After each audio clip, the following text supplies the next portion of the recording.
Hallelujah. Hallelujah. Thank you. Hallelujah. Hallelujah. Hallelujah. Hallelujah. You are holy. You are holy. You are holy. Ella சொல்லுங்க, you are holy. You are holy. You are holy. You are holy. You are holy. You are holy. You are holy. Hallelujah.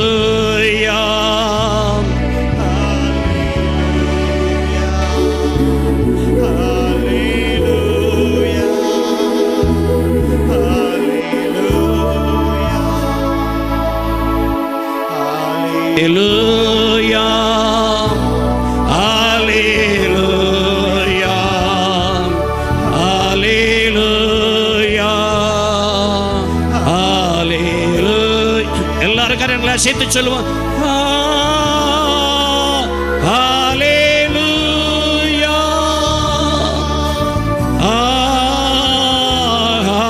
Hallelujah. Thank you.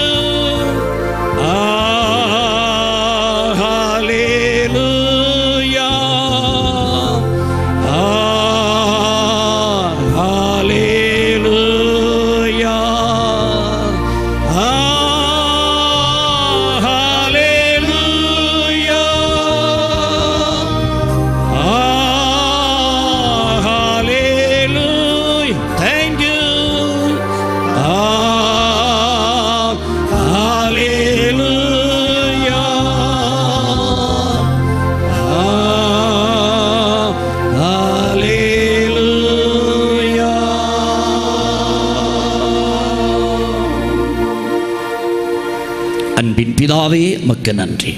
தொடர்ந்து ஆசீர்வதியும், இந்த நல்ல நாமத்தை மகிமைப்படுத்தும்.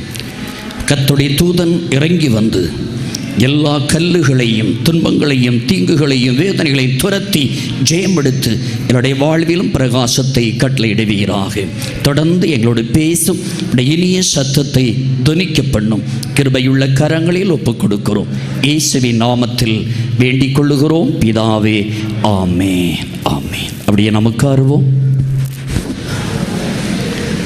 தொடர்ந்து நாம் ஆண்டுடைய செய்தியை கேட்கப் போகிறோம். நம்முடைய தலைமை போதகரவர்கள் ஆண்டுடைய செய்தியை கொண்டு வருவார்கள். எல்லாரும் அமைதியோடு இருந்து கர்த்தருடைய வார்த்தையை கேட்போம். நீங்கள் யாராகிலும் பலவீனமானவர்கள், சுகர் பேஷண்ட், சீக்கிரமாய் சாப்பிட வேண்டும் என்று விரும்பக்கூடியவர்கள், நீங்கள் 1 மணிக்கு மேல் கீழே இறங்கி சென்றால் பிள்ளைகளோடு சேர்ந்து நீங்கள் சாப்பிட்டு கொள்ளலாம். மற்றவர்கள் டிஸ்டர்பன்ஸ் இல்லாமல் நீங்கள் வெளியே எழுந்து போகலாம். ஒருவேளை சில நிமிடங்கள் அதிகமானாலும் நீங்கள் அமர்ந்து ஆண்டுடைய வார்த்தைகளை கேட்டு என்றால் ஒன்றாய் கூடுகிற நாள் ஆண்டுடைய தெய்வ சமூகத்தில் உடைய ஆசீர்வாதங்களை பெற்றுச் செல்ல உங்களை அன்போடு கேட்டுக்கொள்ளுகிறேன். எல்லாரும் கரங்களை தட்டி அவர்களை வரவேற்போம்.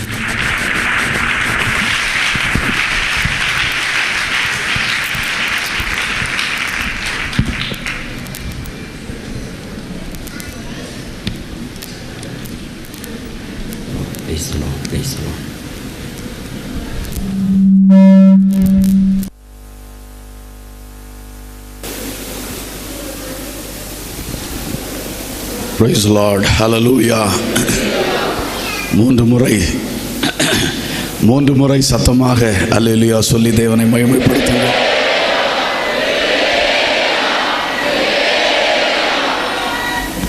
Praise the Lord. கர்த்தருக்கு ஸ்தோத்திரம். கிறிஸ்துவில் அன்பானவர்களே, இந்த பரிசுத்த ஆராதனைக்காய் தேவனை ஸ்தோத்திரிக்கிறேன். தேவனுடைய வார்த்தையை நாம் கேட்க ஆயத்தமாவோம். இவ்விதமான அருமையான கன்வென்ஷன் கூட்டங்கள் வைக்கப்படுகின்ற நோக்கத்தை குறித்து நம்முடைய மாவட்ட போதகர்கள் உங்களுக்கு சொன்னார்கள். நம்முடைய சபைகளை உபதேசத்தின் விஷயத்திலும் ஒழுங்குகளின் விஷயத்திலும் ஊழியங்களின் விஷயத்திலும் ஒருங்கிணைப்பது இதனுடைய ஒரு முக்கியமான நோக்கமாக இருக்கின்றது.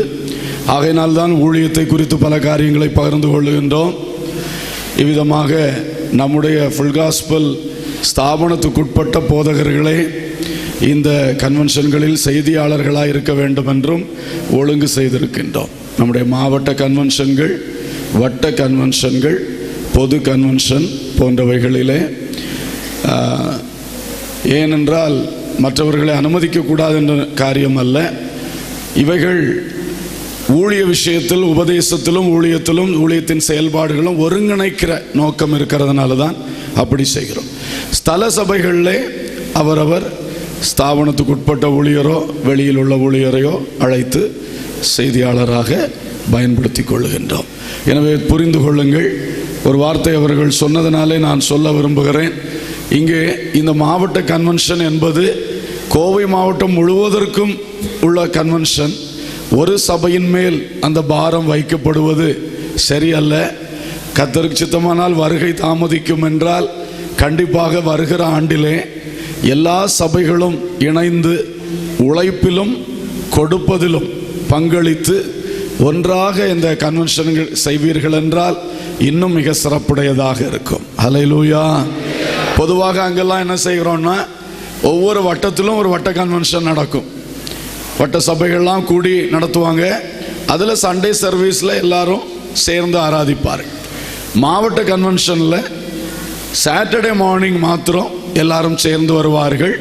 மற்றபடி சண்டே சர்வீஸ் அந்த மாவட்ட சபை மட்டும்தான் இருக்கும்.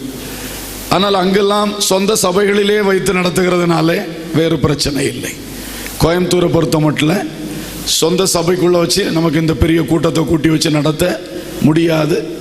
அருகில் இருக்கிறவர்களும் சத்தம் வந்தவுடனே பிரச்சனைக்கு வருவார்கள்.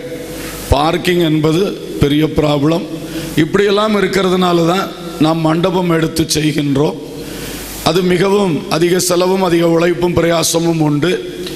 அதனால தான் மாவட்ட கன்வென்ஷனையும் புதூர் வட்ட கன்வென்ஷனையும் சேர்த்து ஒன்றாகவே நடத்தி விடுகிறோம். நான் 2 தடவை எல்லா சர்ச்சஸையும் கூப்பிட்டு, தூரங்கள் இருக்கிறது, எல்லா சர்ச்சஸையும் க்ளோஸ் பண்ணிட்டு சண்டே சர்வீஸில் உட்கார்றது கஷ்டம் என்று சொல்லி தான் நேற்றைக்கு மார்னிங் உள்ளது ஸ்பெஷலாக மாவட்டத்தில் எல்லாரும் வரணும்னு சொல்லி கூப்பிட்டுருந்தோம். அநேகர் வந்திருந்தார்கள். இந்த சண்டே சர்வீஸ் ஒரு புதூர் வட்ட கன்வென்ஷனுடைய சண்டே சர்வீஸ் மாதிரி. ஆனால் ரெண்டையும் இணைத்து இந்த சூழ்நிலைகளுக்காக நடத்துகின்றோம். அதை புரிந்து கொண்டு எல்லாரும் ஒத்துழைக்க வேண்டும்.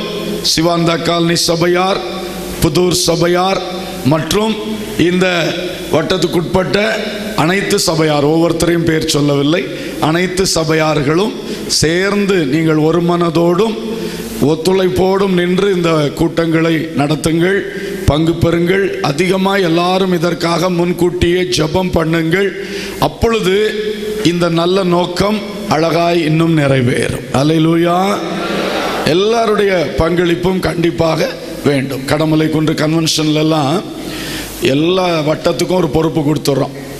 ஒரு நெய்யூர் வட்டமாக நீங்கள் வியாழக்கிழமை இரவு சமையல் உங்கள் பொறுப்பு. அவங்களே ஆள் கொண்டு வருவாங்க, காரிக்காயெல்லாம் வெட்டுவாங்க, எல்லாம் பண்ணிக்கிறாங்க. இது மாதிரி ஒவ்வொன்றும் கொடுத்துட்றோம். ஆனால் உங்களை கஷ்டப்படுத்தலை. நீங்கள் தூரத்துலேருந்து வருகிறவர்கள் ஆனபடினால தான், இல்லைன்னா உங்களுக்கும் பங்கு உண்டு. ஆனால் கன்னியாகுமரி மாவட்டத்துக்குள்ளே இருக்கிற வட்டங்களுக்கு மட்டும் என்ன செய்துடுறோம், ஃபுல்லாக பிரித்து கொடுத்துட்றோம். எங்களுக்கு கஷ்டம் இல்லை. அவர்கள் ஒவ்வொன்றும் செய்து கொள்ளுகிறார்கள். கடமலை குன்று சபையார் முந்தின காலங்களில் அதை தனியாக நின்று செய்தாங்க. ஆனால் வளர்ந்த பிறகு அப்படி செய்ய முடியாது. பிறகு அவர்களும் புரிந்து கொண்டார்கள். எல்லாரும் ஒத்துழைத்து பங்களித்து செய்து கொண்டிருக்கிறோம். இப்போ அது லகுவாக இருக்கிறது, சந்தோஷமாக இருக்கிறது, எல்லாருடைய ஒத்துழைப்பும் இருக்கிறது. அதே மாதிரி நமக்கும் இங்கேயும் வளர்ந்த சபைகள் நீங்கள் எல்லாரும் புரிந்து கொண்டு அன்பு, ஒருமனம், ஐக்கியம் என்பதுதான் ஊழியத்தின் வெற்றிக்கு அடிகோலிகள். அல்லேலூயா. இந்த அன்பு, ஒருமனம், ஐக்கியம் என்பது நம் பேச்சிலே மட்டுமல்ல, இப்படிப்பட்ட சில ஐக்கிய கூடுகைகளில் தான் நாம் பிராக்டிக்கலாக வெளிப்படுத்த முடியும். Price the Lord. அதை அப்படியே வெளிப்படுத்துங்கள். அதே வேளையில் நிச்சயமாக யார் எப்படி செய்தாலும், எவ்வளவு திட்டமிட்டு, எவ்வளவு குரூப்ஸ் எல்லாம் ஃபார்ம் பண்ணி, எவ்வளவு திட்டமிட்டு செய்தாலும் குறைகள் கட்டாயம் இருக்கும். 100% நிறைவாக நம்ம எதுவும் செய்ய முடியுமா? எல்லாரையும் திருப்திப்படுத்தி எதையுமே செய்ய முடியாது. ஆகவே குறைகள் இருந்தால் நீங்கள் சம்பந்தப்பட்டவரிடத்திலே அதை தனிப்பட்ட முறையில் சொல்ல வேண்டும். அப்போ அடுத்த தடவை அந்த குறை வராமல் என்ன செய்து கொள்ள முடியும், பார்த்து கொள்ள முடியும். குறைவை மற்றவர்களோடு என்ன செய்யக்கூடாது, ஒருத்தருக்கு ஒருத்தர் பேசக்கூடாது. அது நல்ல தன்மை அல்ல. பொறுப்பாளர்களிடத்திலே இன்ன விஷயத்தில் ஒரு குறைபாடு இருக்கிறது பாருங்கள், கொஞ்சம் கவனித்துக் கொள்ளுங்கள் என்று சொன்னால் நிச்சயமாக என்னால் நடத்துகிறவர்கள் எப்பொழுதுமே எல்லாம் சிறப்பாய் நடைபெற வேண்டும் என்ற ஆசையோடு தான் செய்வார்கள். ஆனால் நாம் செய்யும் பொழுது யார் செய்தாலும் குறைகள் உண்டு. இப்போ கடமலூர் கன்வென்ஷன்லாம் அதனால் என்ன பண்ணிடுறோம், சம் 21 குரூப்ஸ் உண்டு, டிபார்ட்மெண்ட்ஸாக அவர்கள் பிரிந்து செயல்படுவார்கள். ஒவ்வொரு குரூப்ஸுக்கும் ஒரு ஃபீட்பேக் ஷீட் கொடுத்துருவோம்.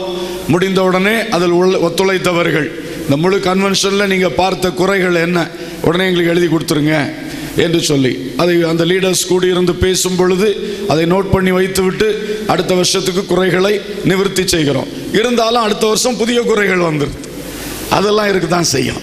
அதனால நம்ம ஆவிக்குரிய விஷயம் தான் நமக்கு ரொம்ப முக்கியம். இந்த ஆவிக்குரிய ஆசீர்வாதத்துக்காக தான் மற்றபடி பூமிக்குரிய இந்த எல்லா அரேஞ்ச்மெண்ட்ஸும் நம்ம பண்ண வேண்டியது இருக்கிறது இல்லையா? Price the Lord. இதை எப்பொழுதும் புரிந்து கொண்டு நல்ல ஒரு சந்தோஷமான ஒரு மனதோடு கூட எல்லாரும் இணைந்து நிற்க வேண்டும். ஆமென். ஊழியர்களுக்குள்ளும் அந்த சிறப்பான ஒரு மனம் இருக்க வேண்டும், விசுவாசிகளுக்குள்ளும் சிறப்பான ஒரு மனம் இருக்க வேண்டும். ஆமென். கோவை மாவட்டம், திருச்சி மாவட்டம், பிலிபித் மாவட்டம், திருநெல்வேலி மாவட்டம், கன்னியாகுமரி மாவட்டம் எல்லாம் எதுக்கு பிரிச்சிருக்கிறோம்? 5ஆக. பிரிவினைவாதமா? பிரிவினைவாதமா? கிடையாது.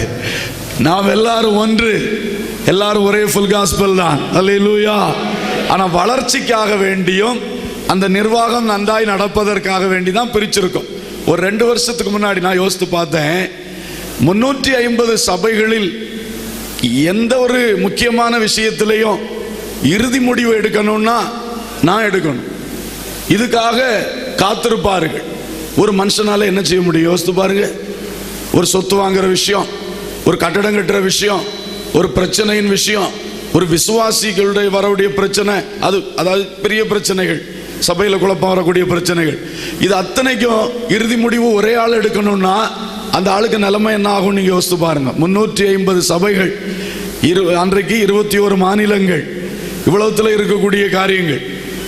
இதனால கடைசியில் என்னாச்சு, பாஸ்டர் போன் எடுக்க மாட்டாரு, பாஸ்டர் பார்க்க முடியாது, அப்படி இப்படின்னு எல்லாரும் கடைசியில் நம்ம மேல அதிருப்தி. உண்மைதான், என்னதான் செய்வார் ஒரு மனுஷன். அப்புறம் இப்ப பாருங்க, 5ஆ பிரித்து கொடுத்த பிறகு பெரிய நிம்மதி. அல்லேலூயா. ரொம்ப விடுதலை. ஒரு ஆள் சுமந்த பாரத்தை இன்றைக்கு 5 பேர் கூட சேர்ந்து நாங்க 6 பேரா சுமக்கிறோம் சொல்லும் பொழுது அதுல உங்க மாவட்ட பாஸ்டருக்கு 2 போர்ஷன் 2 போர்ஷன் பாரம். எப்படியும் இப்படி சேர்ந்து சுமக்கும் பொழுது எங்களுக்கு அது மிக லகுவா இருக்கு. ஷேரிங் அது ரொம்ப நான் நினைச்சு பார்ப்பேன். பழைய நிலைமையில ஓட்டி இருந்தா இந்த 2 வருஷத்துக்குள்ள நான் உயிர் வாழ்ந்திருப்பேனானே எனக்கு சந்தேகம். உண்மையை நான் சொல்றேன். அவ்வளவு தூரம் சரீரத்தில் பாதிக்கும், மனசுல பாதிக்கும், சமயத்தை பாதிக்கும், பல சூழ்நிலைகளை பாதிக்கும். ஊழியம்தான். ஆனால் ஊழியம்னாலும் ஒரு மனுஷனுக்கு நேற்றுக்கு சொன்ன மாதிரி சரீரம் என்கிற ஒரு லிமிட்டேஷன் இருக்குல்ல, அவ்வளோத்துக்குள்ளதான் நின்று செயல்பட முடியும். இப்படித்தான். ஆகவே பொறுப்பில் இருக்கிற ஒவ்வொருவருக்கும் அந்த பொறுப்புக்கு தகுந்த பாரம் உண்டு என்பதை எல்லாரும் புரிந்திருக்க வேண்டும். ஆமென். அல்லேலூயா. எனவே உங்கள் சபை ஊழியர் அவர் உங்கள் பாரத்தை சுமக்கிறார், உங்கள் அனைவருடைய பாரத்தையும் சுமக்கிறார். அவரை நீங்கள் ஜெபத்தாலும் உங்களுடைய நல்ல இருதயத்தாலும் நல்ல ஒத்துழைப்பினாலும் கட்டாயம் தாங்க வேண்டும். ஆமென். அதே போல உங்கள் வட்ட போதகர் ஒரு வட்டம் முழுவதிலும் உள்ள பிரச்சனைகள் எல்லாம் அவர் ஏற்றெடுத்து சந்தித்து ஜெபித்து ஆலோசனை வழங்கி ஊழியர்களுக்கு விசுவாசிகளுக்கு எல்லாரையும் நடத்தி நாங்க கேட்கிற ரிப்போர்ட்டெல்லாம் எங்களுக்கு கொடுத்து, லேசான வேலை அல்ல, அநேக வேலைகள் உண்டு வட்ட போதகருக்கும் அவருடைய கமிட்டியாருக்கும். அவர்களை நீங்கள் கனம் பண்ண வேண்டும், அவர்களுக்காக நீங்கள் ஜெபிக்க வேண்டும். அவர்களை உங்கள் நல்ல வார்த்தைகளாலும் நல்ல இருதயத்தாலும் நீங்கள் தாங்கி பிடிக்க வேண்டும். அப்பொழுதுதான் ஊழியங்கள் சிறப்பாக நடக்கும். அல்லேலூயா. இனி ஒரு மாவட்ட போதகர் அவருடைய கமிட்டின்னு சொல்லும் பொழுது உள்ள சொத்து பிரச்சனைகள், பண பிரச்சனைகள், கட்டட விஷயங்கள், வெளிப்பிரச்சனைகள், அனைத்து விஷயங்களும் அவர்களுடைய பொறுப்பில் இருக்கிறது.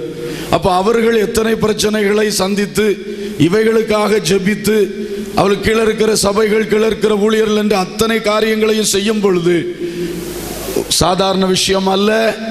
அவர்களுக்காக நீங்கள் அதிகமாய் ஜெபித்து கரம் கோர்த்து நிற்க வேண்டும். அல்லேலூயா. இதுலயும் தலைமை போதகர் இருக்கிறார், மாவட்ட போதகர் இருக்கிறார், வட்ட போதகர் இருக்கிறார். இந்த வரிசைகள் வந்தவுடனே அங்கே குரூப்பிசம் வந்துடக்கூடாது. வரிசைகள் தேவை, ஆனா என்ன வந்துடக்கூடாது? சிலர் நான் பவுலை சேர்ந்தவன் என்றும், சிலர் நான் சொல்லுங்க அப்பல்லோவை சேர்ந்தவன் என்றும், சிலர் கேபாவை சேர்ந்தவன் என்றும், சிலர் நாங்க ஒரு குரூப்பும் கிடையாது, நாங்கள் கிறிஸ்துவனுடைய குரூப்பு. அந்த குரூப்பும் சரி கிடையாது. கிறிஸ்துவுக்கு ஏது குரூப்பு இல்லையா? கிறிஸ்துவின் பேரை சொல்லிட்டே குரூப் வைக்கிறது, அப்படியும் குரூப் வரக்கூடாது. நம்ம எல்லாரும் ஒன்று. அல்லேலூயா. கிறிஸ்துவுக்குள் எல்லாரும் ஒன்று.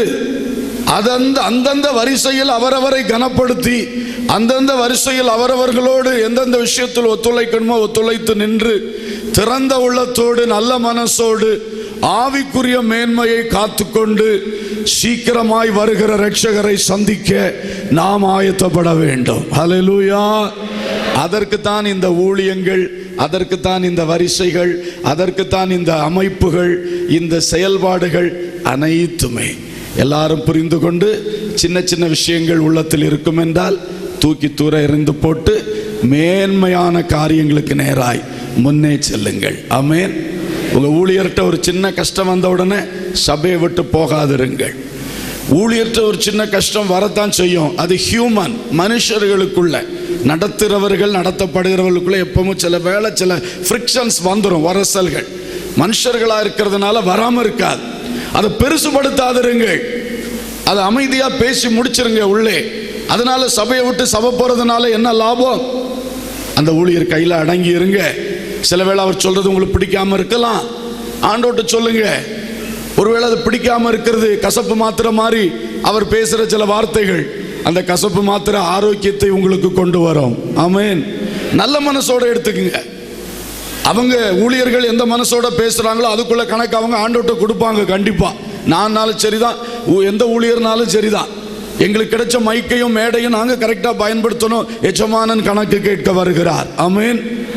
ஆனா நீங்க மார்க் போடவோ அப்படியெல்லாம் நீங்க செய்யக்கூடாது. சரி, ஊழியர் பேசினார், வசனத்தை கொண்டு பேசினார், அது எனக்கு குத்துதலா இருக்குது, என்கிட்ட தப்பு இருக்குது, ஆண்டவரே என்னை மன்னியும். இல்லை, எனக்கு தப்பு இல்லை, அப்புறம் ஏன் நம்ம அதை பற்றி யோசிக்கிறோம்? அது வேற யாருக்கோ பேசப்பட்ட வார்த்தை, விட்டு விடுவோம். இப்படி ஒரு நல்ல மனசோடு தெய்வ மக்கள் ஆவிக்குரிய ஒரு நல்ல தன்மையை வெளிப்படுத்தி, நான் முதல் நாள் சொன்னேன், நீங்கள் யார்? ஆவிக்குரியவர்கள். நேற்றைக்கு இரவு என்ன சொன்னோம்? நீங்கள் யார்? தேவனுடைய புத்திரர்கள், பிள்ளைகள். மறந்துடாதீங்க, இதுதான் முக்கியம். ஹல்லேலூயா. உலகத்தில் கூட இப்படியெல்லாம் அநேக அமைப்புகள், ஒழுங்குகள் வச்சு தான் ஒவ்வொரு காரியங்களும் செயல்படுத்துகிறார்கள். அதில் அவர்கள் புரிந்து கொண்டு செயல்படும் பொழுது அழகாய் போகிறது, புரிந்து கொள்ளாமல் செயல்படும் பொழுது நிறைய பிரச்சனைகள் வருது. ஆனால் ஆவிக்குரிய விஷயத்தில், ஊழிய பாதையில், சபையின் விஷயத்தில் நாம் எல்லாரும் ஆவியை பெற்ற பிள்ளைகள், கர்த்தருடைய பிள்ளைகள். அதனால் புரிந்து கொள்ளாமல் ஒரு பிரச்சனை, குழப்பம், மன வருத்தம் அது மாதிரிக்கு இடமே கொடுக்கக்கூடாது. அதுக்கு நீதி கற்பித்து அதை உள்ள வைக்கக்கூடாது. அதை தூக்கி என்ன செஞ்சிடணும்? வெளியே போட்டுறணும். ஓகே, கர்த்தர் உங்களை ஆசீர்வதிப்பாராக. இப்பொழுது நான் இன்றைய வார்த்தைக்குள்ளே போவோம். இன்றைக்கு நாம் யார் என்கிறதை குறித்து வேதத்திலிருந்து நாம் கற்றுக்கொள்வோம். பிலிப்பியர் 1ஆம் அதிகாரம் 1ஆம் வசனத்தை தயவாய் வாசியுங்கள்.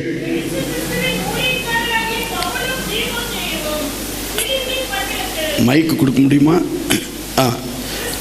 கிறிஸ்துவின் ஊழியக்காரனாகிய பவுலும் தீமோத்தேயுவும் பிலிப்பி பட்டணத்தில் கிறிஸ்து இயேசுவுக்குள்ளான பரிசுத்தவான்கள் அனைவருக்கும், கண்காணிகளுக்கும், உதவிக்காரருக்கும் எழுதுகிறதாவது. அல்லேலூயா. இங்கே ஒரு வார்த்தை சொல்லப்பட்டிருக்கிறது, கிறிஸ்து இயேசுவுக்குள்ளான பரிசுத்தவான்கள். இந்த வார்த்தையை தான் இன்றைக்கு சொல்ல வருகிறேன். நாம் யார்? நாம் பரிசுத்தவான்கள். ஹல்லேலூயா. கை உயர்த்தி சொல்லுங்க. உற்சாகமா இருக்கணும், ஸ்தோத்திரத்தோட இருக்கணும், ஆவியில் நிரம்பி கொண்டிருக்கணும். அல்லேலூயா, ஸ்தோத்திரம். பொதுவாக நம்ம பொது கன்வென்ஷன்களே தான், பிரசங்க நேரம் பாதி போகும்பொழுது சாப்பாட்டு நேரம் வந்துடும், அப்புறம் சோர்வாக கஷ்டமாக இருக்கும். ஆனால் இன்னைக்கு அப்படி இருக்கக்கூடாது, எல்லாரும் உற்சாகமாக இருக்கணும். ஆமென், பிரைஸ் தி லார்ட். அதனால ஸ்தோத்திரம் பண்ணிக்கிட்டே இருக்கணும். ஸ்தோத்திரம் பண்ணுங்க, அடிக்கடி அடிக்கடி உங்கள் உதடுகள் ஸ்தோத்திரம் பண்ணட்டும். உங்கள் உள்ளத்துக்குள்ளே ஆவியின் அபிஷேகத்தை பெற்றவர்கள் ஆவியில் நிறைந்த ஒரு அனுபவத்திலே இருங்கள். அப்பொழுது தேவனுடைய வார்த்தைகள் நமக்கு பிரயோஜனமாய் வெளிப்படும். ஹல்லேலூயா.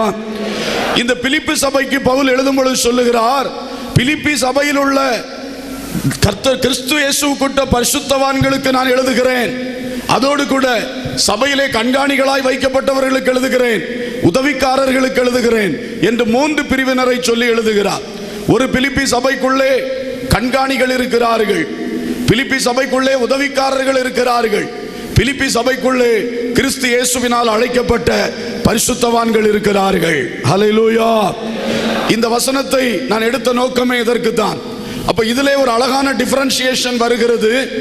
ஊழியக்காரர்களை 2 வரிசைப்படுத்தி சொன்னார். கண்காணிகள், ஓவர்சியர்ஸ், மேற்பார்வை செய்து ஊழியத்தை நடத்தும்படி தேவனால் ஏற்படுத்தப்பட்டவர்கள் கண்காணிகள். அதனுடைய இன்னொரு பெயர் தான் பிஷப். பிஷப் என்று சொல்லுகிறது கண்காணிகள். இந்த கண்காணிகள் என்று சொல்லுகிறது. பிஷப் என்கிற வார்த்தை நம்முடைய மெயின்லைன் சர்ச்சஸ்ல ஒரு டயோசிஸை நடத்தக்கூடியவருக்கு பிஷப்னு பெயர் கொடுத்திருக்காங்க. அது நடைமுறை வழக்கத்தில் அவங்க வச்சுக்கிட்டது. ஆனா வேதத்தில் பார்க்கும் பொழுது கண்காணிகள் என்று சொல்லும் பொழுது பிஷப்ஸ் என்று சொன்னா ஒவ்வொரு சபைக்குமே பிஷப்ஸ் இருந்திருக்காங்க. சில இடங்கள்ல 2-3 சபைகளுக்கு சேர்ந்து ஒரு பிஷப் இருந்திருக்கிறார்.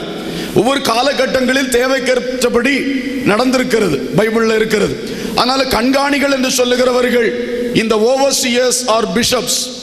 அப்ப ஒருவேளை பிலிப்பி சபையிலே அது ப்ளூரல்ல தானே இருக்கு, நீங்க வாசித்தது கண்காணிகளுக்கும் என்று அவர் எழுதினால ஒருவேளை பிலிப்பி சபையிலே கண்காணிகள் இருந்திருக்கலாம். கர்த்தருக்கு ஸ்தோத்திரம். எப்படியும் இருக்கட்டும். அல்லது மக்கதோனியா சபைகளுக்கு சேர்த்து அவர் சொல்லுகிற வார்த்தையாக இருக்கலாம்.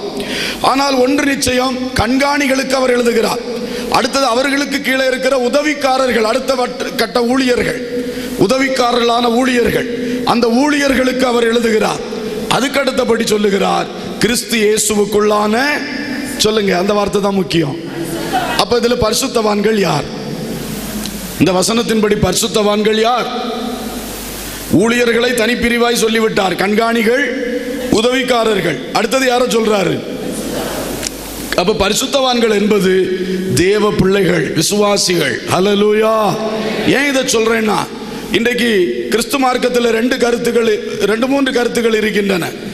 ஒரு குறிப்பிட்ட மெயின்லைன் சர்ச்சுடைய உபதேசம் என்னவென்றால், செத்து போன பிறகு அவர்களுடைய வாழ்க்கையை ஆராய்ந்து பார்த்து அவர்கள் வாழ்க்கையில் செய்த நல்ல காரியங்கள், அவர்கள் வாழ்ந்த தெய்வீகம், இதையெல்லாம் கணக்கு போடுறாங்க.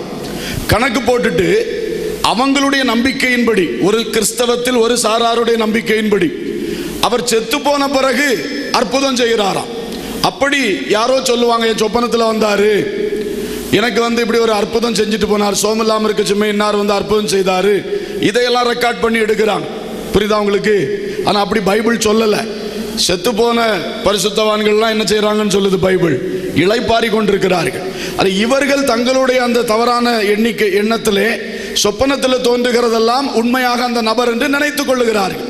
இப்படி அவங்க கொடுக்கிற ரெக்கார்ட்ஸ் இதையெல்லாம் வச்சு அவங்க அதில் வேரியஸ் கமிட்டிஸ் இருக்கிறது, அவங்க எல்லாம் அதை படிச்சு ரெக்கமெண்ட் பண்ணி கடைசியிலே அந்த குறிப்பிட்ட சபை பிரிவினுடைய உலகளாவிய தலைவர் இந்த செத்து போனவருக்கு செத்துப்போய் எத்தனையோ வருஷங்கள் கழித்து புனிதர் பட்டம் கொடுப்பார். அதுக்கு பிறகு அவருடைய பேருக்கு முன்னால புனித தோமா, புனித அகஸ்தியன் என்று சொல்லி பேர் சொல்றாங்க. செயின்ட் அகஸ்டின், செயின்ட் இப்போ ஒரு அம்மாவுக்கு கொடுத்தாங்களே செயின்ட் அல்போன்சா கேரளாவில், இதெல்லாம் கொடுக்குறாங்க. இது அவர்கள் புனிதர்கள் அல்லது பரிசுத்தவான்கள் என்று சொல்லுகிறது இந்த ஒரு குறிப்பிட்ட லிஸ்ட் உள்ள பீப்புளை மட்டுமே. புரிந்தாச்சா? அப்ப அவர்களுடைய கோட்பாடின்படி பரிசுத்தவான்கள் என்றால் யார்?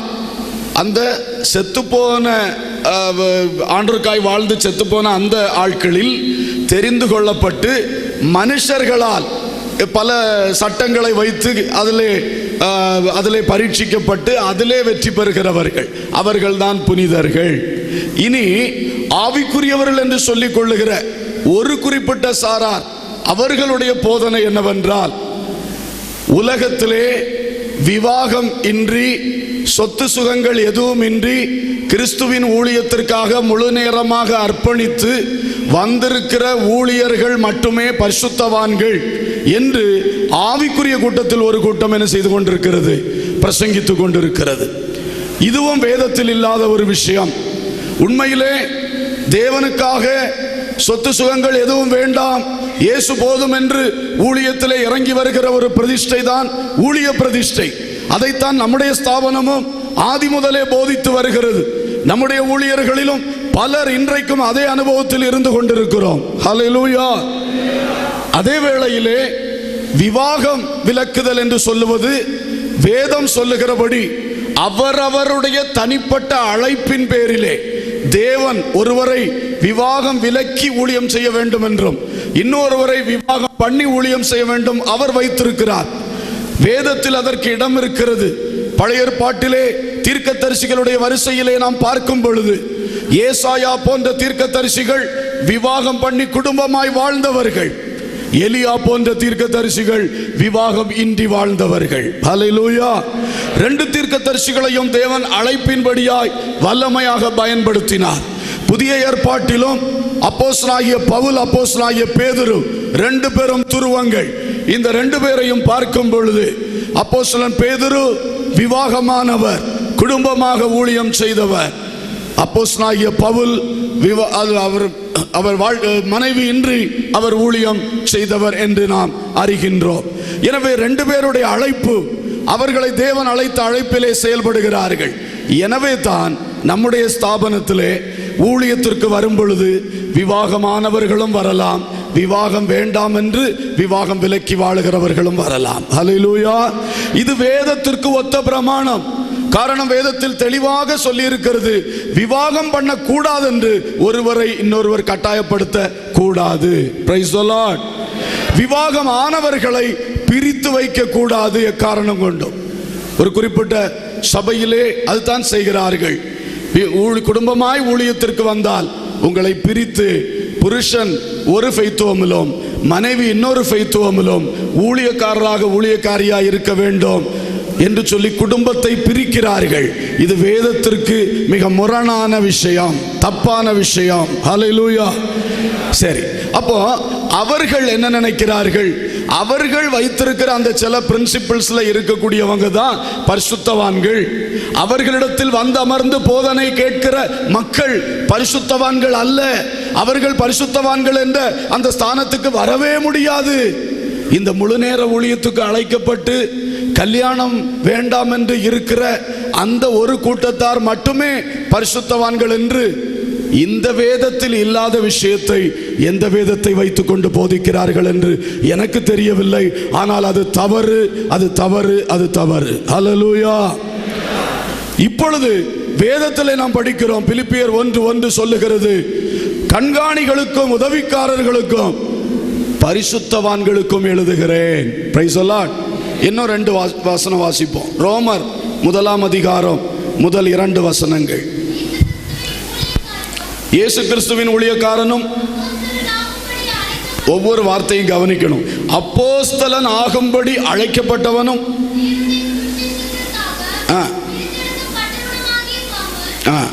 தேவனுடைய சுவிசேஷத்துக்காய் பிரித்தெடுக்கப்பட்டவனுமாகிய பவுல். அப்ப யார் எழுதுகிறார்?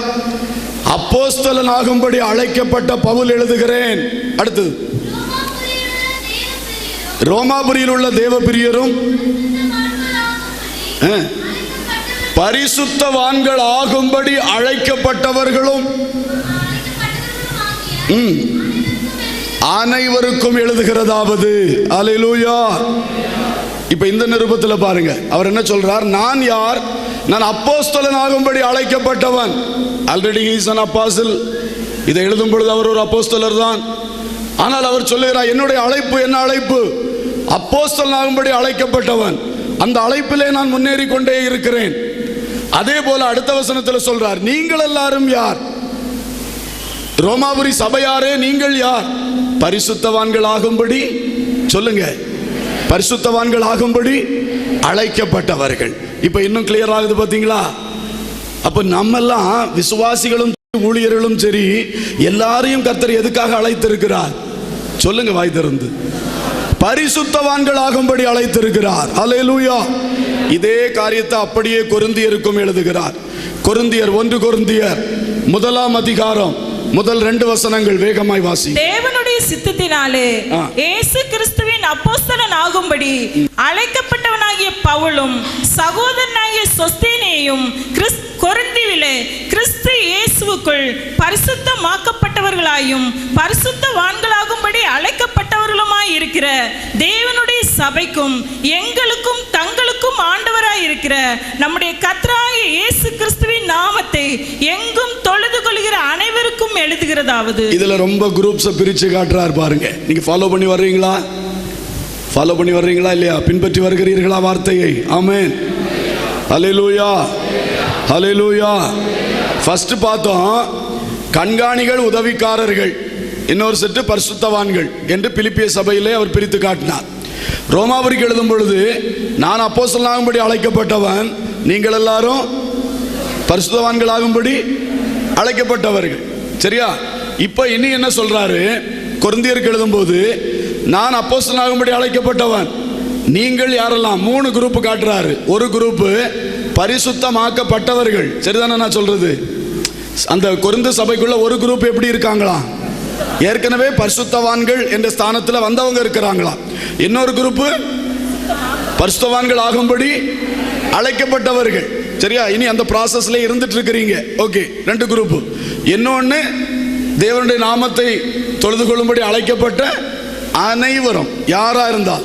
சரியா? புதிய விசுவாசிகள், இன்னும் அந்த அனுபவத்துக்குள்ள வந்து கொண்டிருக்கிறவர்கள் எல்லாரையும் சேர்த்து காட்டுறார். அப்ப இதெல்லாம் வைத்து நாம எல்லா வசனங்களை சேர்த்து படிக்கும் பொழுது இதுல ஒரு கன்க்ளூஷனுக்குள்ள வருவோம். என்னவென்றால், பரிசுத்தவான்கள் ஆகும்படி தேவன் தந்த அழைப்பு என்பது எல்லாருக்கும் உள்ள அழைப்பு. ஆமென். அது இயேசு கிறிஸ்துவின் இரத்தத்தினாலே நாம் மீட்கப்பட்டு அடுத்தது நம்ம அந்த பரிசுத்தவான்கள் ஆகும்படி உள்ள அழைப்பினாலே பரிசுத்தமாகுதலுக்குள்ளே கடந்து வருகிறோம். இப்படி கடந்து வந்து அந்த பாதையில வளரும் பொழுதே நாம் பரிசுத்தவான்கள் ஆகிறோம். அந்த பரிசுத்தவான்கள் தான். ஆனா இன்னும் பரிசுத்தவான்கள் என்ன செய்து கொண்டிருக்கிறோம்?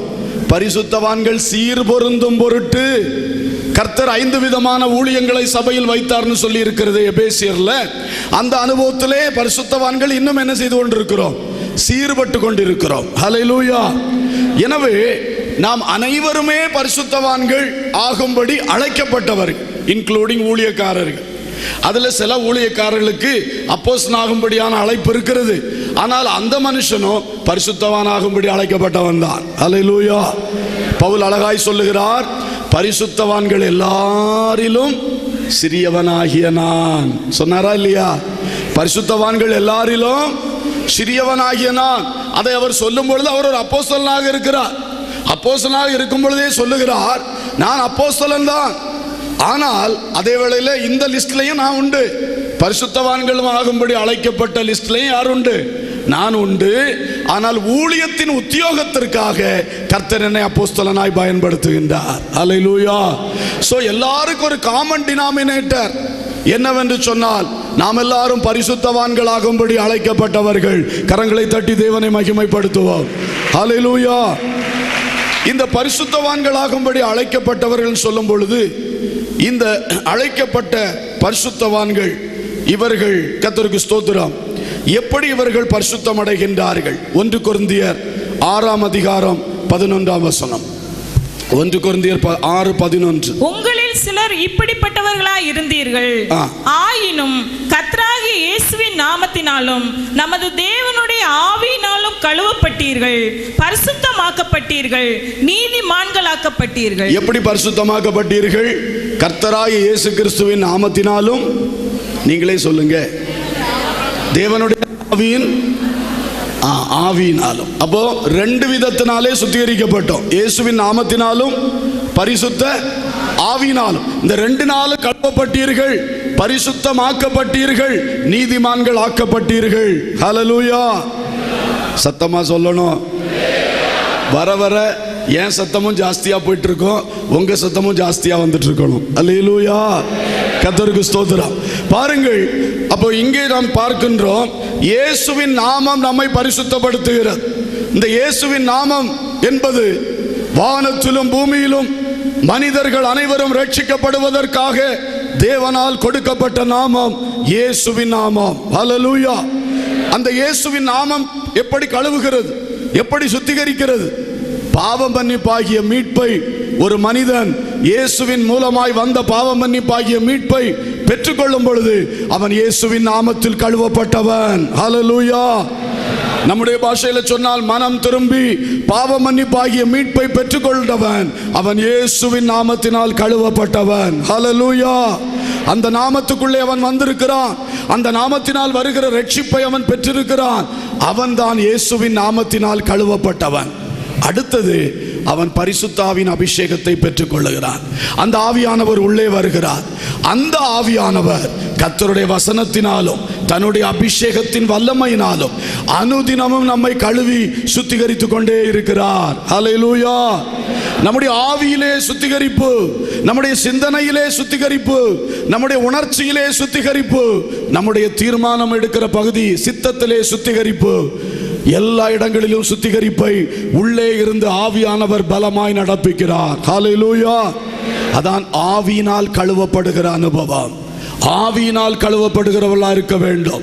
வசனத்தினாலும் ஆவியினாலும் பரிசுத்த ஆவியின் அபிஷேகத்தின் மூலமாய் அனுதினமும் சுத்திகரிக்கப்படுகிறவர்கள் இவர்கள்தான் பரிசுத்தமாக்கப்படுகிறவர்கள். ஹல்லேலூயா.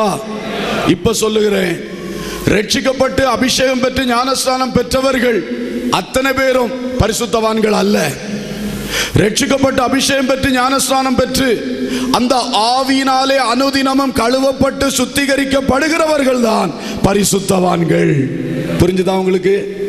ரட்சிக்கப்பட்டு அபிஷேகம் பெற்று ஞானஸ்நானம் பெற்ற உடனே பரிசுத்தவான் ஆக முடியாது. அழைப்பு இருக்குது, ஆனா அந்த பாதையில நீங்க இன்னும் நடக்கல. ஆனால் இந்த அனுபவத்தை பெறும் பொழுது என்ட்ரன்ஸ் டிக்கெட் கிடைச்ச மாதிரி என்ட்ரன்ஸ் டிக்கெட் கிடைச்சிருக்கு. ஆனா பரிசுத்தமாகுதல் என்கிற பெரும்பாதையிலே இனிதான் நீங்கள் பயணம் செய்ய வேண்டும். Price the Lord. அதன் முடிவோ நித்திய ஜீவன் என்று ரோமர்ல எழுதி இருக்கிறது. எனவே நீங்கள் ரட்சிக்கப்பட்டவர்கள், அபிஷேகம் பெற்றவர்கள், ஞானஸ்நானம் பெற்றவர்கள், இன்றைக்கு நீங்கள் அடைய வேண்டிய ஒரு புதிய ஸ்தானம் என்ன தெரியுமா? நீங்கள் பரிசுத்தவான்களாக மாற வேண்டும். Price the Lord. இன்றைக்கு ஒவ்வொரு சகோதரனுடைய வாஞ்சை, ஒவ்வொரு சகோதரியுடைய வாஞ்சை என்னவாக இருக்க வேண்டும் தெரியுமா? நீங்கள் பரிசுத்தவான்களாக மாற வேண்டும். Hallelujah. Praise the lord. Hallelujah. எத்தனை பேருக்குள்ள இந்த ஆசை இருக்கிறது? ஆமென். சிலருக்கு என்ன ஆசை இருக்கும்? நான் ஒரு மூத்த விசுவாசி அப்படின்னு எனக்கு ஒரு பட்டம் இருக்கணும், நான் இந்த சபையில முன்னணியில் நிற்கிற விசுவாசி பேர் இருக்கணும், ஸ்தானம் இருக்கணும். அப்படி ஒவ்வொருத்தருக்கும் ஒவ்வொரு விதமான விருப்பங்கள் இருக்கும். ஆனா உண்மையிலே இருக்க வேண்டிய விருப்பம் எது தெரியுமா? நான் ஒரு பரிசுத்தவானாக இருக்க வேண்டும். அல்லேலூயா. நான் ஒரு பரிசுத்தவாட்டியாக மாற வேண்டும். அதற்கென்று தான் கர்த்தர் நம்மை அழைத்திருக்கிறார். அல்லேலூயா. ஆனால் ரட்சிக்கப்பட்டு அபிஷேகம் பெற்று ஞானஸ்நானம் பெற்று பல வருடங்கள் ஆனாலும், பல வருட அனுபவம் இருந்தாலும் பரிசுத்தவான்கள் ஆகாதவர்கள் இருக்கிறார்கள். பரிசுத்தமாகவில்லை, ஆவியானுடைய கிரியைகளுக்கு இடம் கொடுக்கவில்லை, வசனத்திற்கு இடம் கொடுக்கவில்லை, ஜீவியத்திலே சீர்திருத்தம் பண்ணவில்லை, சுத்திகரிக்கப்படவில்லை, மறுரூபம் அடையவில்லை, மனசிலே அந்த வளர்ச்சி வரவில்லை. அதனாலே வருஷங்கள் போகிறது, அவர்களோ பரிசுத்தமாக்கப்படவில்லை. Price the Lord. அன்பு சகோதரா, அன்பு சகோதரி, இன்றைக்கு இவ்வளவு தூரம் நீங்கள் பிரயாசப்பட்டு கூட்டங்களுக்கு ஓடி ஓடி வந்து உங்கள் வீட்டிலே இதனால பிரச்சனைகளை சந்தித்து இயேசுவை ஏற்றுக்கொண்டனால உடைய தெருவிலே நீ கஷ்டங்களை அனுபவித்து, உடைய கிராமத்திலே நீ பிரச்சனைகளை சந்தித்து இவ்வளவு கஷ்டப்பட்டு இயேசுவுக்காய் வாழுகிறாயே, நீ இந்த பாக்கியத்தை இழந்து விடக்கூடாது. ஆமென். இவ்வளவு தூரம் ஓடிவிட்டு நீ பரிசுத்தவான், பரிசுத்தவாட்டி என்ற ஸ்தானத்திலே நீ வரவில்லை என்று சொன்னால் எவ்வளவு சங்கடமான விஷயம். சும்மா ரட்சிக்கப்பட்டேன், ஏதோ நரகத்துக்கு தப்பி பிழைச்சேன் சொன்னா போதுமா? நான் ஜஸ்ட் பாஸ் ஆயிட்டேன்னு சொன்னா போதுமா? அது என்ன பிரயோஜனம் உங்களுக்கு? கர்த்தருக்கு ஸ்தோத்திரம். எனவே இன்றைக்கு ஒவ்வொருவருடைய உள்ளத்தின் ஆசை, இந்த வேதம் சொல்லுகிற பரிசுத்தவானாய் நான் மாற வேண்டும். ஆமென், ஹல்லேலூயா. இந்த பரிசுத்தவான்களுக்கு அடுத்த ஒரு காரியம் சொல்லி இருக்கு பாருங்க. வெளிப்படுத்தின விசேஷம் 20ஆம் அதிகாரம் 6ஆம் வசனம் வாசிங்க. முதலாம் உயிர்த்தெழுதலுக்கு பங்குள்ளவன், முதலாம் உயிர்த்தெழுதலுக்கு பங்குள்ளவன் பாக்கியவானும் பரிசுத்தவானுமாய் இருக்கிறான். இவர்கள் மேல் இரண்டாம் மரணத்துக்கு அதிகாரம் இல்லை. போதும். முதலாம் உயிர்த்தெழுதலுக்கு பங்குள்ளவன் பாக்கியவானும், கொஞ்சம் சொல்லுங்க, எல்லாரும் சொல்லணும், ஏன்னா டைம் அப்படிப்பட்ட டைம் இல்ல. ஆமா, இன்டராக்ஷன் இருக்கணும். சொல்லுங்க. முதலாம் உயிர்த்தெழுதலுக்கு பங்குள்ளவன் பாக்கியவானும் பரிசுத்தவானுமாயிருக்கிறான். இரண்டாம் மரணமாகிய அக்கினி கடலுக்கு இவன் மேல் என்ன இல்லை? சொல்லுங்க. அப்ப யார் பரிசுத்தவான்கள்? அக்கினி கடல் இரண்டாம் மரணத்தின் அதிகாரத்திலிருந்து விடுதலையாக்கப்பட்டவர்கள் தான் பரிசுத்தவான்கள். ஹல்லேலூயா. இயேசு கிறிஸ்துவின் வருகையில் எடுத்துக்கொள்ளப்பட்டு முதலாம் உயிர்த்தெழுதலில் பங்கு பெறுகிறவர்கள் அல்லது அதில் கைவிடப்பட்டவர்களில் இரத்த சாட்சிகளாய் அந்தி கிறிஸ்துவின் ஆட்சியில் மரித்து 1000 வருட அரசாட்சி இயேசு ஆரம்பிக்கிறதுக்கு முன்னாலே இரத்த சாட்சி உயிர்த்தெழுதலிலே பங்கு பெற்றவர்கள். இயேசு கிறிஸ்துவின் வருகையில் உள்ள உயிர்த்தெழுதல் அதிலே எடுத்துக்கொள்ளப்படுகிறவர்கள். இரத்த சாட்சி உயிர்த்தெழுதல், இந்த 2 உயிர்த்தெழுதலும் சேர்த்து பேர்தான் முதலாம் உயிர்த்தெழுதல். ஹல்லேலூயா. இந்த முதலாம் உயிர்த்தெழுதலில் பங்கு பெற்றவனுக்கு பேர் தான் என்னது? பரிசுத்தவான். அப்போ நல்லா புரிஞ்சுக்கணும், ஒரு பரிசுத்தவானாய் வாழ வேண்டியதன் அவசியம் என்ன? பரிசுத்தவானாய் வாழ்ந்தால்தான் நீ முதலாம் உயிர்த்தெழுதலில் பங்கு பெற முடியும். ஆமென், ஹல்லேலூயா. அதை இழந்தாச்சுன்னா அப்புறம் அந்த வசனத்தின்படி அக்கினி கடலுக்கு மேல என்ன இருக்குது? அதிகாரம் இருக்கு. அர்த்தம் என்ன? அக்கினி கடல்ல தான் போகணும். எனவே வேதம் சொல்லுகிற ஒழுங்கை கவனித்துக் கொள்ளுங்கள். முதலாம் உயிர்த்தெழுதலுக்கு பங்குள்ளவர்களாய் மாற வேண்டும் என்றால் நான் வெறும் விசுவாசியாய் இருந்தால் போதாது, நான் ரட்சிக்கப்பட்டுட்டேன்னு சொல்லி காலத்தை ஓட்டினா போதாது. நான் பிரயாசப்பட்டு கிறிஸ்துவின் வசனத்தினாலும் கிறிஸ்துவின் ஆவினாலும் கழுவப்பட்டு சுத்திகரிக்கப்பட்டு அனுதினமும் பரிசுத்தமாக்கப்பட வேண்டும். Price the Lord.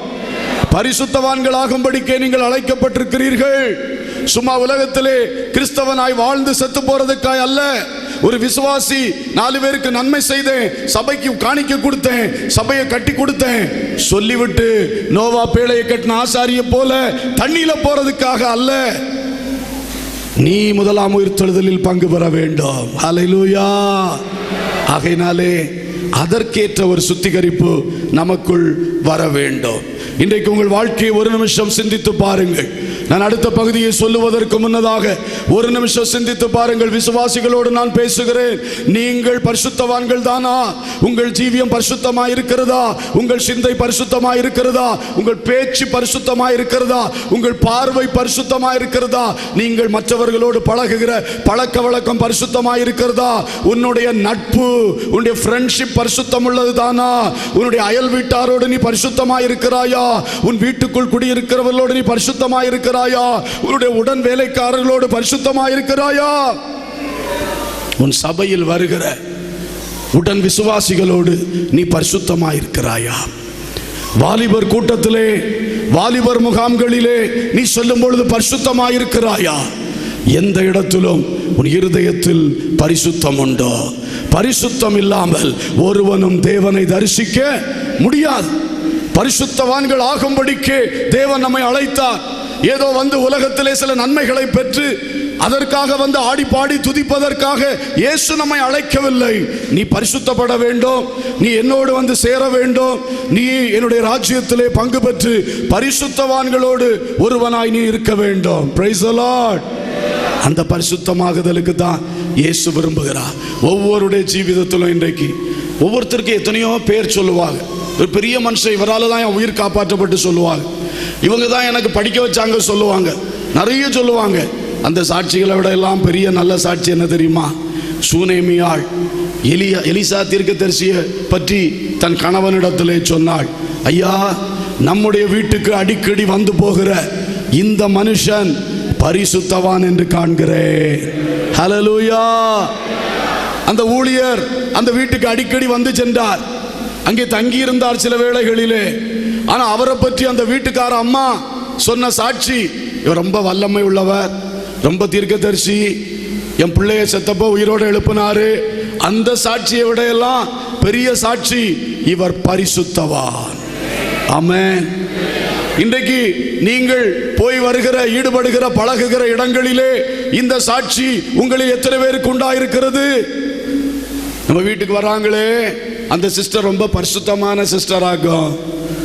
நம்ம ஆபீஸ்க்கு அடிக்கடி வர்றாரு, அல்லது நம்முடைய காரியங்களை வந்து ஈடுபடுகிறாரு, அவர் ரொம்ப பரிசுத்தமான மனுஷனாகும்.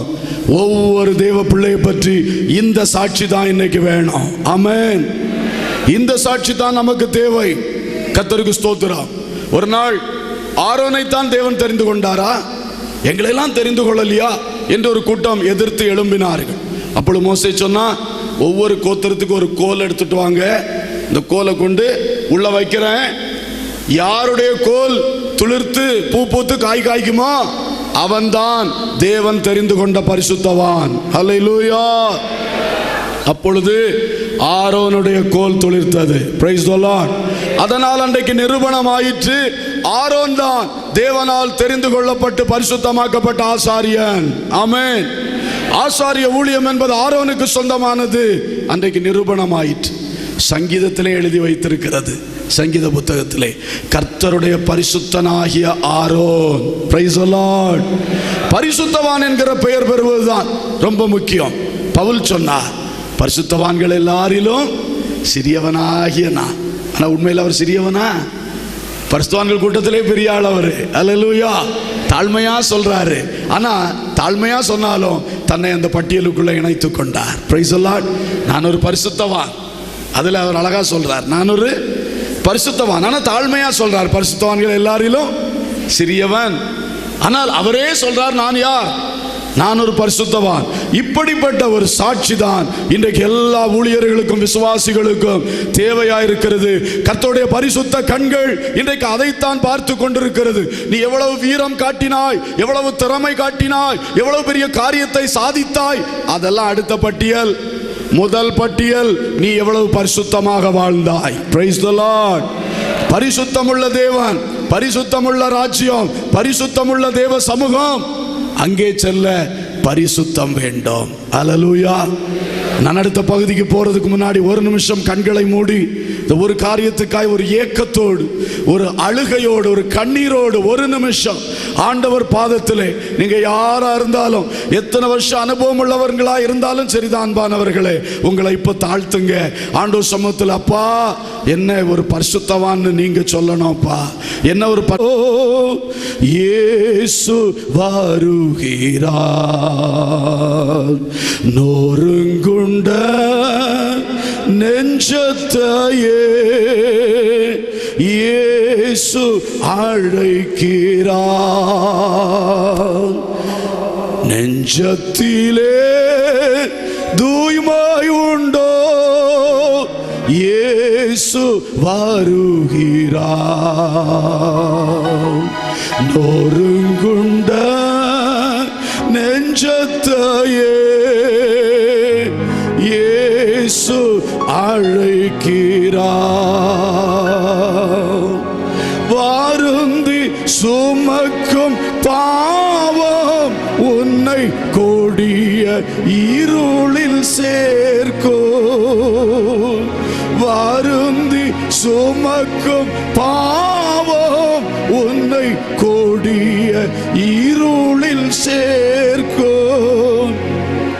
செய்த பாவம் இனி போதும், அவர் பாதம் வந்து சேரும். செய்த பாவம் இனி போதும், இயேசு பாதம் வந்து சேர்வார். நெஞ்சத்திலே தூய்மை உண்டோ, இயேசு வருகிறார். நொறுங்குண்ட நெஞ்சத்தையே இயேசு அழைக்கிறார். குருதி சிந்தும் நெஞ்சம் உன்னை கூர்ந்து நோக்கும் கண்கள், குருதி சிந்தும் நெஞ்சோ உன்னை கூர்ந்து நோக்கும் கண்கள், செய்த பாவம் இனி போதோ இயேசு பாதோ வந்து சேர்வாய், செய்த பாவம் இனி போதோ இயேசு பாதோ வந்து சேர்வாய், நெஞ்சத்திலே தூய்மை உண்டோ இயேசு வருகிறார், நொறுங்குண்ட நெஞ்சத்தையே இயேசு அழைக்கிறார், நெஞ்சத்திலே தூய்மை உண்டோ இயேசு வருகிறார், நொறுங்குண்ட நெஞ்சத்தையே இயேசு அழைக்கிறார். அப்பா, என் பாவங்கள் எல்லாம் எனக்கு மன்னியும். நொறுங்குண்ட ஒரு உள்ளத்தோடு, ஒரு கதறுதலோடு, கண்ணீரோடு நான் பரிசுத்தமாக்கப்பட வேண்டும். நான் செய்த பாவம் இனி போதும், வார்த்தையினால் செய்த பாவம் இனி போதும். என்னுடைய ஆங்காரத்தினால், கோபத்தினால், எரிச்சலினால், வேகத்தினால், ஆத்திரத்தினால் செய்த பாவம் இனி போதும். உங்க பாதத்தை முத்தம் செய்கிறேன், என்னை பரிசுத்தப்படுத்தும். எத்தனை பேர் உண்மையா ஜெபிக்கிறீங்க? உன் வீட்டில் செய்யும் பாவம் இனி போதும். அப்பா பாதத்தை முத்தம் பண்ணுங்க, அப்பா பாதத்தை முத்தம் பண்ணுங்க. கண்களை மூடி அப்பா பாதத்தை முத்தம் பண்ணுகிற நேரம் இனி போதும் ஐயா. என் நெஞ்சத்துக்குள் தூய்மை இருக்கிறதா என்பதையே நீர் பார்க்கிறீர். நான் சர்வ வல்லமை உள்ள தேவன். நீ எனக்கு முன்பாக நடந்து கொண்டு உத்தமனாயிரு. உத்தமத்தை தேடுகிற தேவன், தூய்மையை தேடுகிற தேவன். நீ எனக்கு உகந்த பரிசுத்தவானாயிருக்கிறாயா? அதைத்தான் நீர் பார்க்கிறீர். உங்க பாதத்தை முத்தம் செய்கிறேன், என்னை தூய்மையாக்கும். இயேசுவின் நாமத்தில் பிதாவே, ஆமென். ஹல்லேலூயா. பரிசுத்தவான்களுக்கு தேவன் தருகிற நன்மைகளை உங்களுக்கு சொல்ல விரும்புகிறேன். நீங்கள் பரிசுத்தம் அடையும் பொழுது தேவன் உங்களுக்கு தருகிற பல நன்மைகள். 5 காரியத்தை நான் சொல்லுகிறேன். 1, 2 நாளாகமம் 6ஆம் அதிகாரம் 41ஆம் வசனம் சொல்லுகிறது, உமது பரிசுத்தவான்கள் நன்மையில் மகிழ்வார்களாக. என்ன சொல்லுகிறது? சொல்லுங்க. உமது பரிசுத்தவான்கள் நன்மையில் மகிழ்வார்களாக. நீங்கள் கிறிஸ்துவுக்குள்ளாய் பரிசுத்தமாகும் பொழுது வசனத்தின்படி கர்த்தர் உங்களுக்கு தருகிற ஒரு பெரிய ஆசீர்வாதம், நன்மைகளில் நீங்கள் மகிழும்படி நன்மைகளால் உங்களை நிரப்புவார். கைகளை உயர்த்தி ஹல்லேலூயா.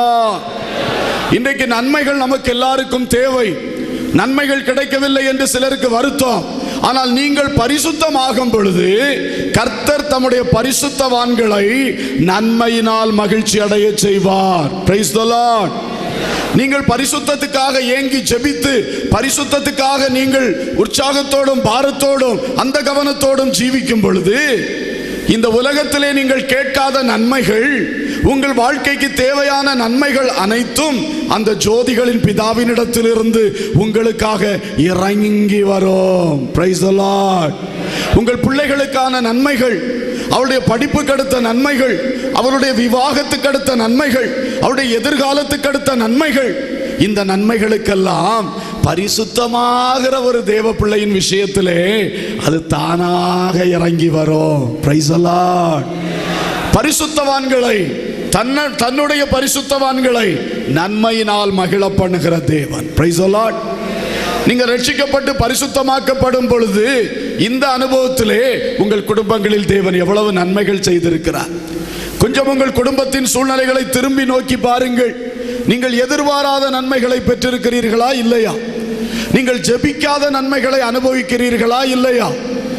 நீங்கள் பழைய வாழ்க்கை வாழ்ந்திருந்தால் இப்படி ஒரு நன்மை உங்கள் வாழ்க்கையில நினைத்து கூட பார்த்திருக்க முடியாது. அப்படிப்பட்ட நன்மையை பரிசுத்தவான்களாக மாறின பிறகு நீங்கள் பெற்றிருக்கிறீர்களா இல்லையா? ஆமென், ஹல்லேலூயா. எத்தனை பேர் அதுக்கு சாட்சி சொல்ல முடியும்? ஆமென். உண்மை. நாம் இயேசுவுக்குள் வந்த பிறகு பரிசுத்தமாக்கப்படும் பொழுதுதான் அநேக நன்மைகள் நம்முடைய வாழ்க்கையில கிடைத்திருக்கிறது. Price the Lord.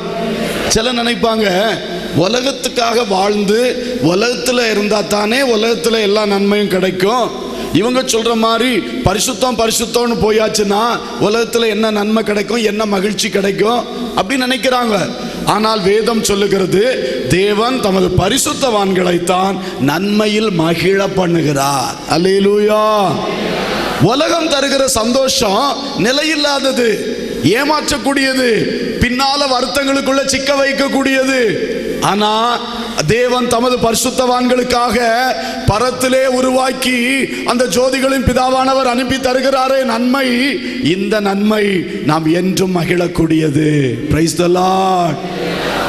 உலகத்தில் இருந்தா என் பிள்ளைக்கு அப்படி கல்யாணம் நடந்திருக்கும், டாம் டீம் நடத்தியிருப்பேன், பயங்கரமான ஆடம்பரமா நடத்தியிருப்பேன். இது என்ன? இந்த பரிசுத்த வாழ்க்கையில் வந்த பிறகு எளிய கல்யாணம், சிம்பிள் ஃபங்க்ஷன், சிம்பிள் மேரேஜ். அப்படி வருத்தப்படுறீங்களா? ஆனா இன்னைக்கு சில ஆடம்பர கல்யாணங்கள் 3 நாள் ஓட மாட்டேங்குது, 3 மாசம் ஓட மாட்டேங்குது. சிலது கொஞ்சம் ஓடினாலும் உள்ள ஒரே டக்கப்பார்ல ஓடிக்கிட்டு இருக்குது. ஆனா உன் வீட்டு கல்யாணம் எளிய நிலையில நடந்துச்சு. ஆனா அவர் தந்த நன்மை என்னாலும் உன்னை மகிழ செய்கிறார். அல்லேலூயா. இது ஒரு எக்ஸாம்பிள். இது மாதிரி தான் ஒவ்வொரு காரியம். நான் அப்படி இருந்தா ஏதாவது வழியில பணம் எடுத்து என் பிள்ளைய படிக்க வச்சு டாக்டர் ஆக்கி இருப்பேனே, இன்ஜினியர் ஆக்கி இருப்பேனே. ஆனா இன்னைக்கு பரிசுத்தமாகிறதுனால லஞ்சம் வாங்கக்கூடாது, அந்த அப்படி வழியில உள்ள பணம் வாங்கக்கூடாது, இந்த வருமானம் வாங்கக்கூடாது. இப்படி சொன்னதுனால என் பிள்ளைய நான் டொனேஷன் கொடுத்து படிக்க அனுப்ப முடியல. ஆனா இன்னொன்று நிச்சயம், டொனேஷன் கொடுத்து இந்த படிக்காத பிள்ளைய பிடிச்சி நீ படிக்க வச்சுனா என்னைக்கு உனக்கு தலைவலி தான். ஆனா கர்த்தர் நடத்துற வழியில ஒழுங்கா போயாச்சுன்னா அந்த பிள்ளைக்கு கர்த்தர் தருகிற வேலை அது என்னாலும் மகிழக்கூடியதாக இருக்கும். அல்லேலூயா. இப்படிதாங்க உலகம் சில நன்மையை தருவேன்னு சொல்லும், நன்மையோடு கூட தீமை தான் ஜாஸ்தியா சேர்ந்து வரும். அது கொஞ்ச நாள் கழிச்சு தான் நம்மளை குட்ட ஆரம்பிக்கும். ஆனா பரிசுத்தவான்களுக்கு ஜோதிகளின் பிதாவானவர் தருகிற நன்மை என்றும் அதில் மகிழ்ந்திருக்கும்படி செய்யும். Price the Lord. இதான் நீங்க பரிசுத்தமாகும் பொழுது உங்களுக்கும் உங்க பிள்ளைகளுக்கும் பிதாவானவர் தருகிற நன்மைகள். ஆமென். இப்ப சொல்லுங்க, என்ன நன்மை உங்களுக்கு வேணும்?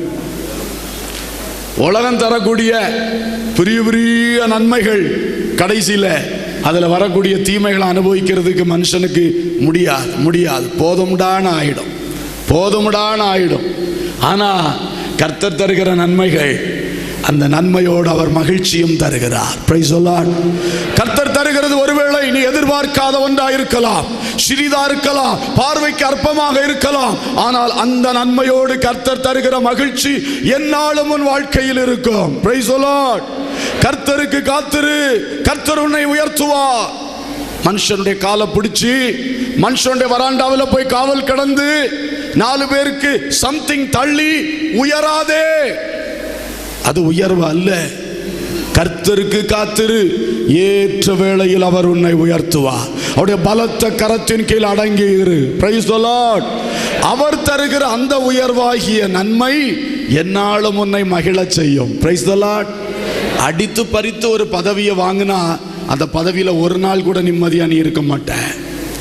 உறக்கம் இருக்காது உனக்கு, ஒரு சரீரம் பாதிக்கப்படும், எல்லாமே குழப்பமா முடியும். யாரோ அடித்து பறித்து ஒரு பொசிஷனா ஒரு பதவியை என்ன செய்யாதீங்க, வாங்க போகாதீங்க. கர்த்தர் தருகிற நன்மை நம்மை மகிழ செய்யும். ஹல்லேலூயா, ஹல்லேலூயா. எல்லா நன்மைகளும் பரிசுத்தவான்களுக்கு கர்த்தர் குறைவின்றி தருகிறார்.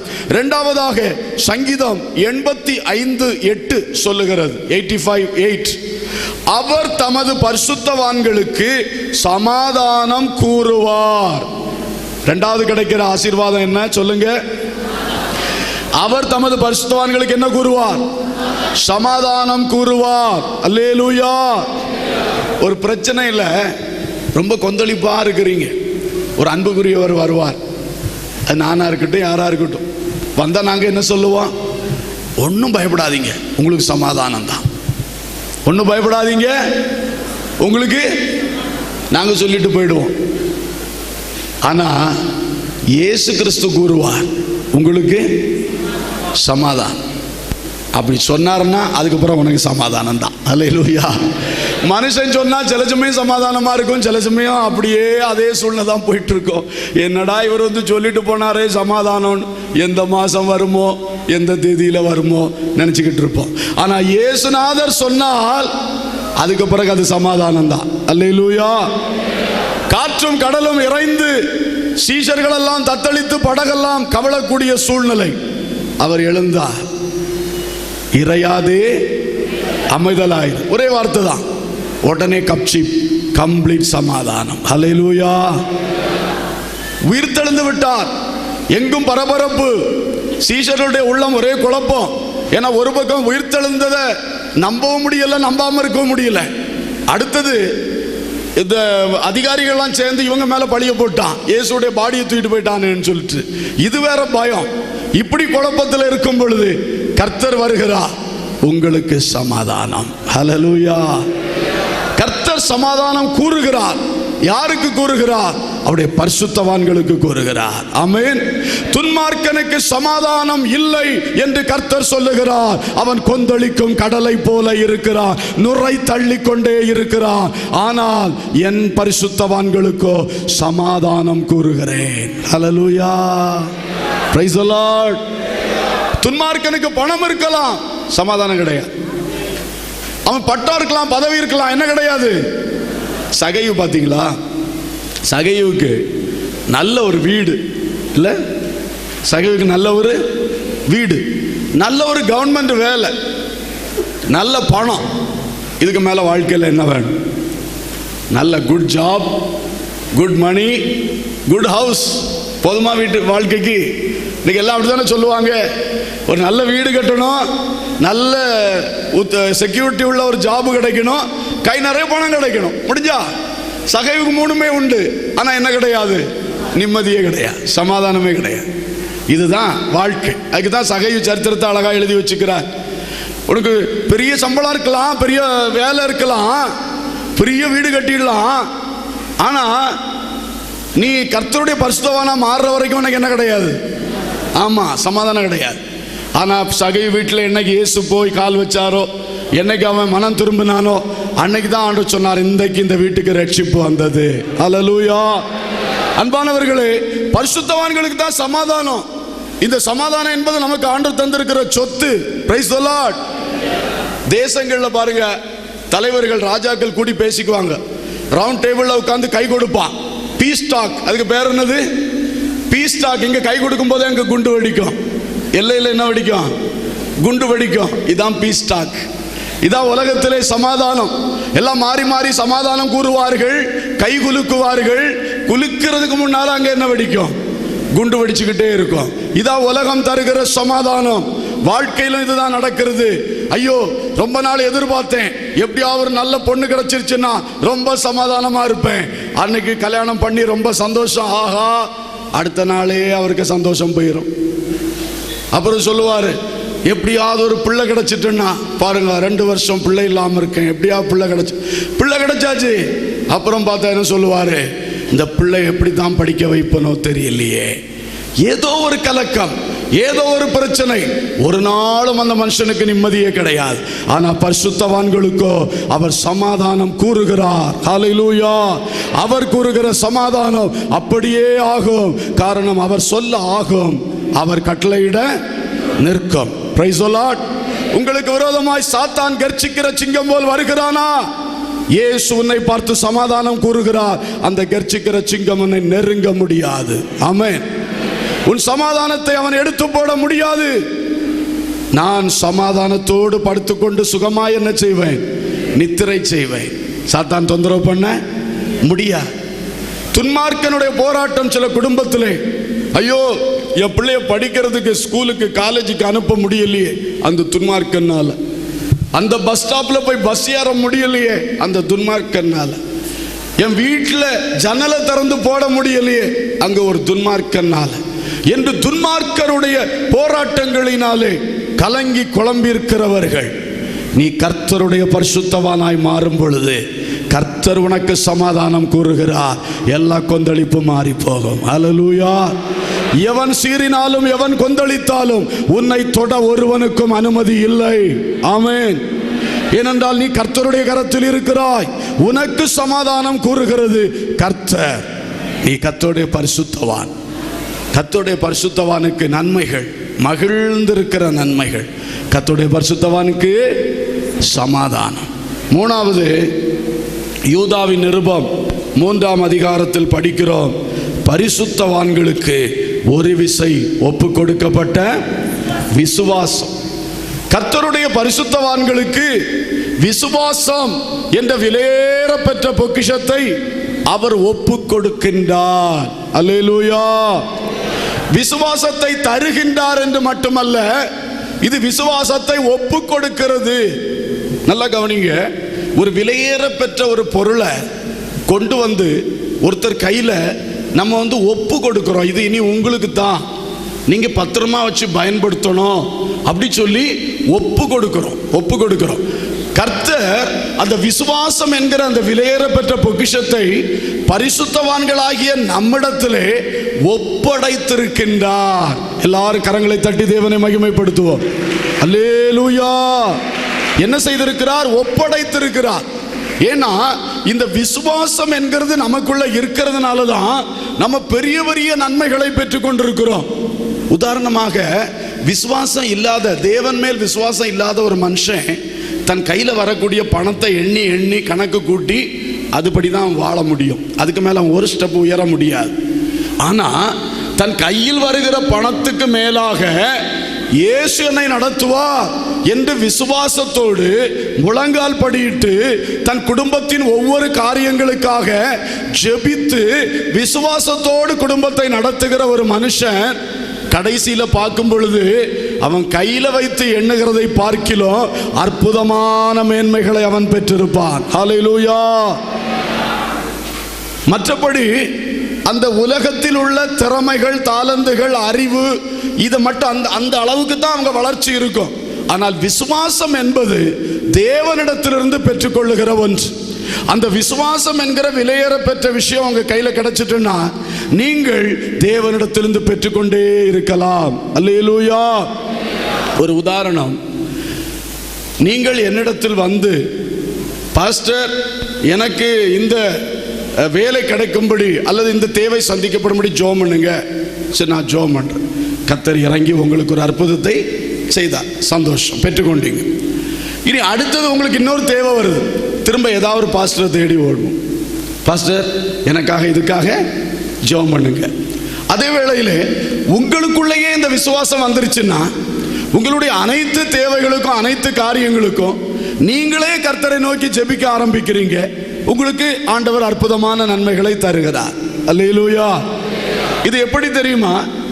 நீங்க என்கிட்ட அல்லது ஒரு பாஸ்டர்ட்ட வந்து ஜெபம் பண்ணும் போது எங்கள்கிட்ட வந்து ஒரு ஆப்பிள் கேட்குறீங்க, நாங்கள் அந்த ஆப்பிளை உங்களுக்கு தாரோம், சாப்பிட்டுட்டு போறீங்க. அந்த நேரம் ஓகே. அடுத்த நேரம் திரும்பவும் ஆப்பிள் கேட்டு யார்கிட்டையாவது நம்ம என்ன செய்யணும்? போகணும். ஆனால் உங்க வீட்டிலேயே ஒரு ஆப்பிள் ட்ரீயை நட்டு விட்டோன்னா உங்க வீட்டிலேயே அது வளர்ந்து உங்க வீட்டிலேயே கனிகள் நிறைந்திருக்கு, நீங்களே பறித்து என்ன செய்யலாம்? அனுபவிக்கலாம். அந்த ஆப்பிள் ட்ரீயை உங்க வீட்டிலே நடுறது தான் விசுவாசம். அல்லேலூயா. உங்களுக்குள்ளே அந்த விசுவாசம் வந்துருச்சுன்னா நீங்களே தேவனிடத்திலே கேட்டு பெற்றுக்கொள்வீர்கள். இன்னொன்று, இந்த இந்தியாவில் யாருக்கு கையில் அதிக இந்திய கரன்சி இருக்குதோ அவன் தான் பெரிய ஆள். இல்லை, நல்ல பணம் தொட்டு இருக்கிறவன் தான் யாரு? பெரிய ஆள். அவன் தான் ஐஸ்வர்யவான். ஆனால் பரலோகத்தை பொறுத்த மட்டும் விசுவாசம் யாருக்கு அதிகமா இருக்குதோ அவன் தான் ஐஸ்வர்யவான். ஹல்லேலூயா. ஏன்னா இந்தியாவில் எதையாவது பெற்றுக்கிடணும்னா ரூபா நோட்டு கொடுக்கணும், பரலோகத்திலிருந்து எதையாவது வாங்கணும்னா விசுவாசம் கொடுக்கணும். Price the Lord. அந்த விசுவாசம் என்கிற பணப்பெட்டியை நம்முடைய கையில் தந்து ஒப்பு கொடுத்துட்டு போயிருக்கிறார். வச்சுக்கப்பா, செலவு பண்ணு, யூஸ் பண்ணு. எஜமான் தாலந்துகளை கொடுத்து விட்டு சென்றான்னு படிக்கிறோம் இல்லையா? அது மாதிரி தான் ஒரு பெரிய பணப்பட்டியை தூக்கி நம்ம கையில தந்து இதை வச்சு நீ வாழ்ந்துக்க என்று சொல்லி தந்தது போல விசுவாசம் என்கிற பரலோக கரன்சி, பரலோக பணப்பட்டி, அதை தூக்கி நம்ம கையில தந்திருக்கு, பரிசுத்தவான்களுடைய கையில தந்திருக்கிறார். ஹல்லேலூயா. இந்த விசுவாசத்தை கொண்டு நீங்க நல்லா நீங்க வாழலாம். இந்த விசுவாசத்தை செலவு பண்ணி உங்க சரீர பிரகாரமான வாழ்வுக்கும் ஆவிக்குரிய வாழ்வுக்கும் இந்த விசுவாசத்தை கொடுத்து எல்லாவற்றையும் பரலோகத்திலிருந்து பெற்றுக்கொள்ளலாம். Price the Lord. இந்த பாக்கியம் அவருடைய பரிசுத்தவான்களுக்குரியது. அடுத்தது பாருங்கள், கொலோசையர் 1ஆம் அதிகாரம் வாசியுங்கள், 25 27 வரைக்கும். ஆதி காலங்களுக்கும் தலைமுறை தலைமுறைகளுக்கும் மறைவாயிருந்து இப்பொழுது அவருடைய பரிசுத்தவான்களுக்கு வெளியாக்கப்பட்ட ரகசியமாகிய தேவ வசனத்தை பூரணமாய் தெரியப்படுத்துகிறதற்கு உங்கள் பொருட்டு தேவனால் எனக்கு அளிக்கப்பட்ட உத்தியோகத்தின்படியே நான் அந்த சபைக்கு ஊழியக்காரனானேன். இந்த வசனத்தில் ஒரு காரியத்தை மட்டும் சொல்லுகிறேன். தேவ வசனத்தை பரிசுத்தவான்களுக்கு தேவன் பூரணமாக என்ன செய்கிறார்? வெளிப்படுத்துகிறார். பெரிய வசனம், டைம் இல்லை, விட்டுருவோம். அதுல என்ன சொல்லி இருக்கிறது? தேவன் தம்முடைய பரிசுத்தவான்களுக்கு வசனத்தை பூரணமாக என்ன செய்கிறார்? வெளிப்படுத்துகிறார். அதுக்காக பரிசுத்தவான்களே, உங்கள் எல்லாருக்கும் வசனத்தை பூர்ணமா வெளிப்படுத்துறதுக்கு தான் என்ன இந்த சபைக்கு ஊழியக்காரனா ஆண்டவர் வச்சிருக்கிறாரு அப்படின்னு பவுல் சொல்றார். அல்லேலூயா. அப்போ பாருங்கள், ஒரு சபையிலே ஊழியக்காரர் மூலமாக தேவன் தன்னுடைய வசனத்தை பூரணமாய் வெளிப்படுத்த விரும்புகிறார். ஆனால் அந்த சபையிலே பரிசுத்தவான்கள் இருந்தால் தான் வசனம் பூரணமாக வெளிப்படும். Price the Lord. சபையிலே எத்தனை பரிசுத்தவான்கள் இருக்கிறார்கள்? சபையில் இருக்கிற விசுவாசிகளுக்கு பரிசுத்தமாக வேண்டும் என்ற வாஞ்சையே இல்லை. சும்மா உலகத்தார் தான், பேர் தான் விசுவாசிகள். அவங்க கூட்டத்துக்கு வர்றது எதுக்கு? உலகத்தில் உள்ள காரியம் நடக்கணும், அதுக்கு ஜெபம் பண்ணணும், அதுக்கு பிரசங்கம் பண்ணணும். அந்த நோக்கத்தோடு மட்டும் கூடி வருகிற ஒரு கூட்டமாக இருந்தால் அங்க எந்த பிரசங்கியாரை எழுப்பி விட்டாலும் வசனம் பூரணமா வெளிப்படாது. வசனம் பூரணமா வெளிப்படாது. அவரால் பிரசங்கம் பண்ண முடியாது. ஏன்னா அவர் சொல்றது ஒன்றும் இவங்க காதுக்குள்ள என்ன செய்யாது, போகாது. அவர் எவ்வளவு நேரம் தான் பிரசங்கம் பண்ண முடியும்? உள்ள கொஞ்சமாவது போனால் தானே அவருக்கு பேச முடியும். புரியுதா உங்களுக்கு? அதே போல சபையின் விசுவாசிகள் எந்த ஆவிக்குரிய நிலையில் இருக்கிறார்களோ அதுக்கு மேல உள்ள பிரசங்கங்கள் வெளிப்பட கஷ்டம். அப்போ ஒரு பக்கம் ஆவிக்குரிய நிலையில் பரிசுத்தாவியானுடைய கிரியைகளினாலே மக்களுடைய உள்ளங்களில் அந்த வாஞ்சை, மேலானதையே நாடுங்கள், மேலானதையே தேடுங்கள் என்று சொன்ன அந்த அனுபவங்கள் வரணும். அது ஒரு ஹையர் லெவலுக்கு அந்த வாஞ்சைகள் எழும்பதான் வசனத்தின் ஆழங்களும் வெளிப்படுத்தப்படும். ஹல்லேலூயா. இந்த கடைசி நாட்களிலே கர்த்தருடைய வசனம் பூரணமாக நம்முடைய சபைகளில் வெளிப்பட வேண்டும். அதற்கு ஊழியர்களுக்கும் விசுவாசிகளுக்கும் சம பங்கு இருக்கிறது என்று நான் சொல்லுவேன். ஊழியர்கள் தேவ சமூகத்தில் காத்திருந்து ஜெபித்து பைபிளை எடுத்து மணிக்கணக்காய் படித்து கற்றுக்கொண்டு தேவ ஆவியானுடைய வெளிப்பாடுகளை பெற்றுக்கொண்டு போதிக்க வேண்டும். மறுபக்கம் விசுவாச மக்கள் மேலானவைகளை நாடி தேடுகிற பரலோக வாஞ்சை விசுவாசிகளுக்குள் இருக்க வேண்டும். ஹல்லேலூயா. இந்த பரிசுத்தமாகிற கூட்டம், இந்த பரிசுத்தமாகிற கூட்டத்துக்கு தேவன் தம்முடைய வசனத்தை எப்படி வெளிப்படுத்துவாராம்? சொல்லுங்க. எல்லாரும் இருக்கிறீங்களா பிரசங்கத்துக்குள்ள?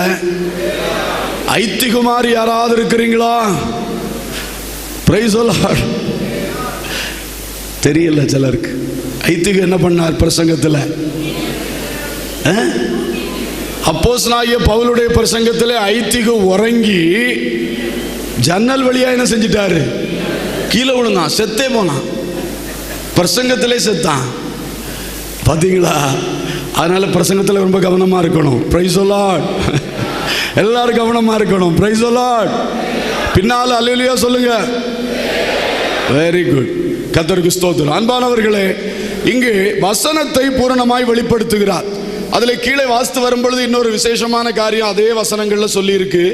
கிறிஸ்துவானவர் மகிமையின் நம்பிக்கையாக நமக்குள் வாசம் பண்ணுகிறார் என்கிற ரகசியத்தையும் வெளிப்படுத்தி இருக்கிறார். யாருக்கு? பரிசுத்தவான்களுக்கு. பரிசுத்த ஆவியின் அபிஷேகத்தின் மூலம் இயேசு கிறிஸ்து எப்படி நமக்குள் வாசம் பண்ணுகிறார்? நமக்குள் வாசம் பண்ணுகிறது ஆவியானவர். ஆனால் அந்த ஆவியானவர் மூலமாக பரலோகத்தில் சிங்காசனத்தில் இருக்கிற பிதாவோடும் வலது வாரிசத்தில் வீற்றிருக்கிற இயேசுவோடும் நமக்கு என்ன இருக்கிறது? நெருங்கின ஐக்கியம் இருக்கிறது. அந்த பரிசுத்த ஆவிக்குள்ளாக கிறிஸ்து நம்மில் வாசமாயிருக்கிறார். ஹல்லேலூயா. இந்த ரகசியத்தையும் பரிசுத்தவான்களுக்கு வெளிப்படுத்தினாராம். அப்போ ஒரு தேவ பிள்ளை பரிசுத்தமாகும் பொழுது எப்பொழுதும் அவங்களுக்கு தெரியும், எனக்குள்ளே ஆவியானவர் இருக்கிறார், எனக்குள்ளே கிறிஸ்து வாசம் பண்ணுகிறார். ஹல்லேலூயா. இந்த அனுபவம் அடிக்கடி மனசுல இருந்தால் பாவம் செய்ய மாட்டார்கள், விழுந்து போக மாட்டார்கள், திசை மாறி போக மாட்டார்கள். எனக்குள்ளே கர்த்தர் இருக்கிறார். ஹல்லேலூயா. அவர் மகிமையின் நம்பிக்கையா எனக்குள்ளே வாசம் பண்ணுகிறார். என்ன மகிமையின் நம்பிக்கை? நான் இயேசுவின் வருகையில் எடுத்துக்கொள்ளப்படுவேன் என்பதுக்கு நம்பிக்கை, உறுதி என்னது? எனக்குள்ளே அவர் இருக்கிறார். ஹல்லேலூயா. எனக்குள்ளே அவர் இருக்கிறதுனாலே அவர் வருகையிலே நான் அவரோடு நிற்பேன் என்பது எனக்கு உறுதியான நம்பிக்கை. Price the Lord.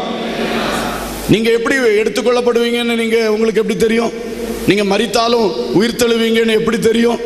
எனக்குள்ள கர்த்தர் இருக்கிறார், அதனால எனக்கு நிச்சயம். Price the Lord. இதுதான் அந்த பரிசுத்தவான்களுக்கு கிடைக்கிற வெளிப்பாடு. இனி ஐந்தாவதாக, அவர் தமது பரிசுத்தவான்களை பாதுகாக்கிறார். ரொம்ப ப்ரொடெக்ஷன், ரொம்ப செக்யூரிட்டி கொடுக்கிறார். நீங்க இதெல்லாம் படிச்சு பார்த்தீங்கன்னா உங்களுக்கு ஆச்சரியமா இருக்கு. தேவன் அவருடைய பரிசுத்தவான்களாகிய நமக்கு அவ்வளவு பாதுகாவல் வச்சிருக்கிறார். ஒரு அரசாங்கம் தன்னுடைய விஐபிகளுக்கு எவ்வளவு பாதுகாவல் கொடுக்கிறது பார்த்தீங்களா? அந்த கிளாஸ் செக்யூரிட்டி, இந்த கிளாஸ் செக்யூரிட்டின்னு சொல்லி எவ்வளவு செக்யூரிட்டி கொடுக்கிறது பார்த்தீங்களா?